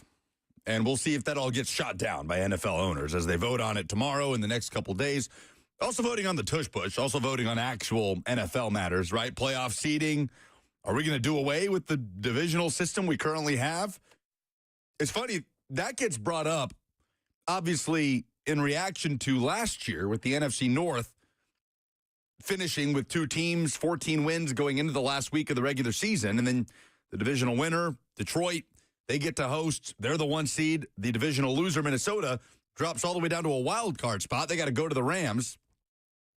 Obviously, they ended up playing the Rams at a neutral site because of the Palisades fire, but they obviously had to be a road team. And it's the Lions who proposed that change to playoff seeding because they're looking at it like, well, that could very well happen to us this time next year.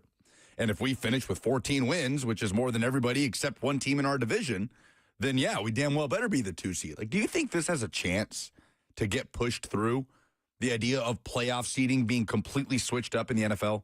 I don't think it happens this year. I hope it doesn't happen. This is a stupid rule change, in my opinion. Just devaluing what it means to – and I haven't listened to a ton of people talk about this, so I may have an uneducated opinion on this, that people smarter than me may have conferred and decided, you know what, in the off chance that this does happen again, this would be a better solution. I don't see it that way. It just seems like you're devaluing what it means to win your division. Okay, the Vikings had more wins than the other division winners. Tough cookie. Win your division. That's all that matters in the seeding. And when we open up the Pandora's box of, oh, okay, but then it's going to get reseeded after round 1, and it's like, no, that's dumb. Oh, we'll give you a home game after this if you won your division. No, I want my home game against the poorer opponent because I won my division. I want to play a wild card team. It makes very little sense to me why teams would be okay with this. But again, I would have to go through historical data and see how many times in instances this has happened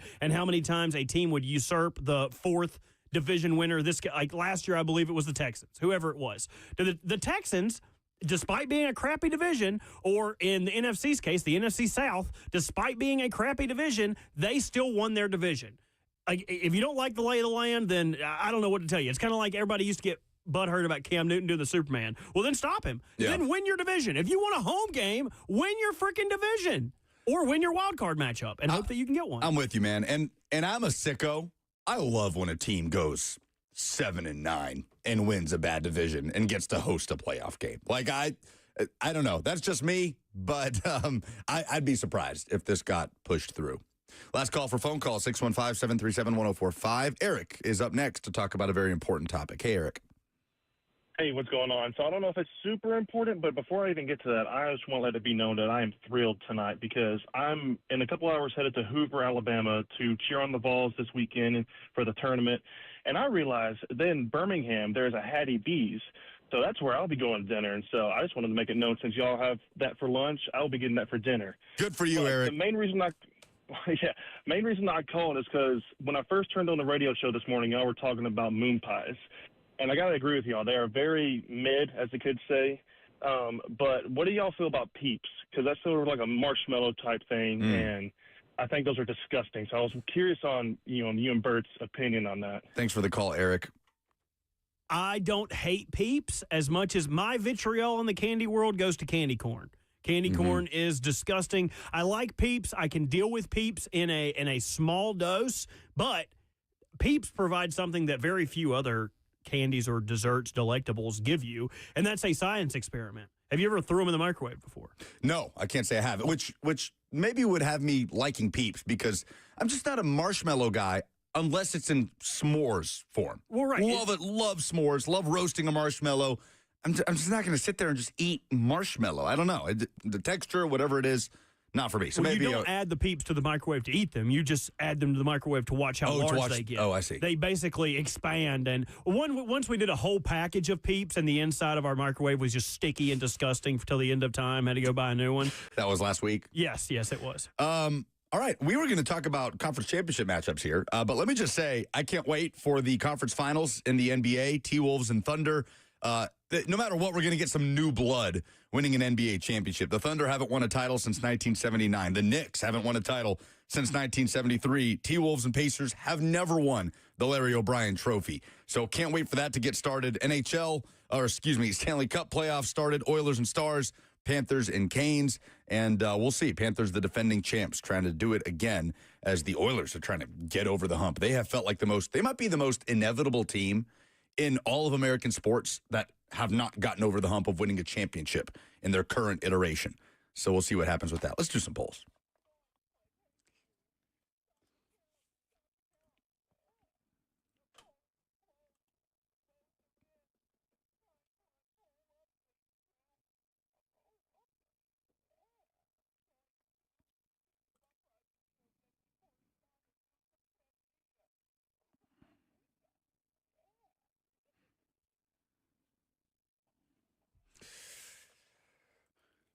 The polls brought to you by Two Rivers Ford, most trusted dealership in all of the South. Which position has less depth for the Titans, edge or linebacker? 64% going with edge. TGP 79 in the chat says they have linebacker, just not many proven. They don't really have any edge guys. Yeah, I mean, that's true. They do have more linebackers, technically. Absolutely. Which NFL player do you most want to see playing flag football in the Olympics? Got a couple of different additions here. Tyler Dial with Lamar, Bijan, Ashton Genty, and Jeremiah Smith since it's in 2028. That's a great correlation there. Yeah, I like the Jeremiah Smith when he is probably an NFL star in 2028. That's a good submission. Karen said Derrick Henry. I don't know. For flag football, we're talking about a totally different ball game there. When Jeremiah Smith is added to the roster, inevitably they will show his, 98? No, that was Jeremiah Love I'm thinking of for Notre Dame. Wasn't it? Oh, what are you talking about? The running back for Notre Dame that's like a 98-yard in the... Oh, against Indiana. Yeah. That's who I was thinking Jeremiah of the whole Love. time. No, Jeremiah Smith, the elite receiver for Ohio State, who is still technically a freshman in college. That's nuts. Would you prefer Vol football to wear in the future? Nike, Adidas, or it doesn't make a damn. Nike, overwhelming, 45%. Adidas with 10%, and doesn't make a difference to me, only 44. Or 44, I was reading that 4.4. So no, 44%, a lot of saying, no, makes no difference. Either one. I'm surprised by that. But Nike, whatever gives you the more money to funnel into your roster. Which SEC head coach faces more pressure to win in 2025? Hugh Freeze or Brian Kelly? Brian Kelly with the overwhelming favorite, 67%. Yeah, no question it's Brian Kelly. Without question. Do you like moon pies? I'm surprised by this. It's almost split. 52% say yes, 47.8% say no. You, 52%, I do not understand where you guys get off. What else do you guys enjoy? I'm told that a moon pie out of the microwave changes the game. That Randy said that in the replies. A few folks in the F&M Bank chat have said that. Just not for me. Just not for me. When I get the recession special at Robert's Western World, I will leave the moon pie for somebody else. Actually, you know where they're best at? What you need to do with them to make them really good? Throw them away. Just throw them away. Right in the trash. With the wrapper on. Are those the polls? Those are the polls. That's the show. We'll talk to you tomorrow at 10 o'clock. Cover 2 with Blaine and Zach. Gotcha coming up next on 104.5 The Zone.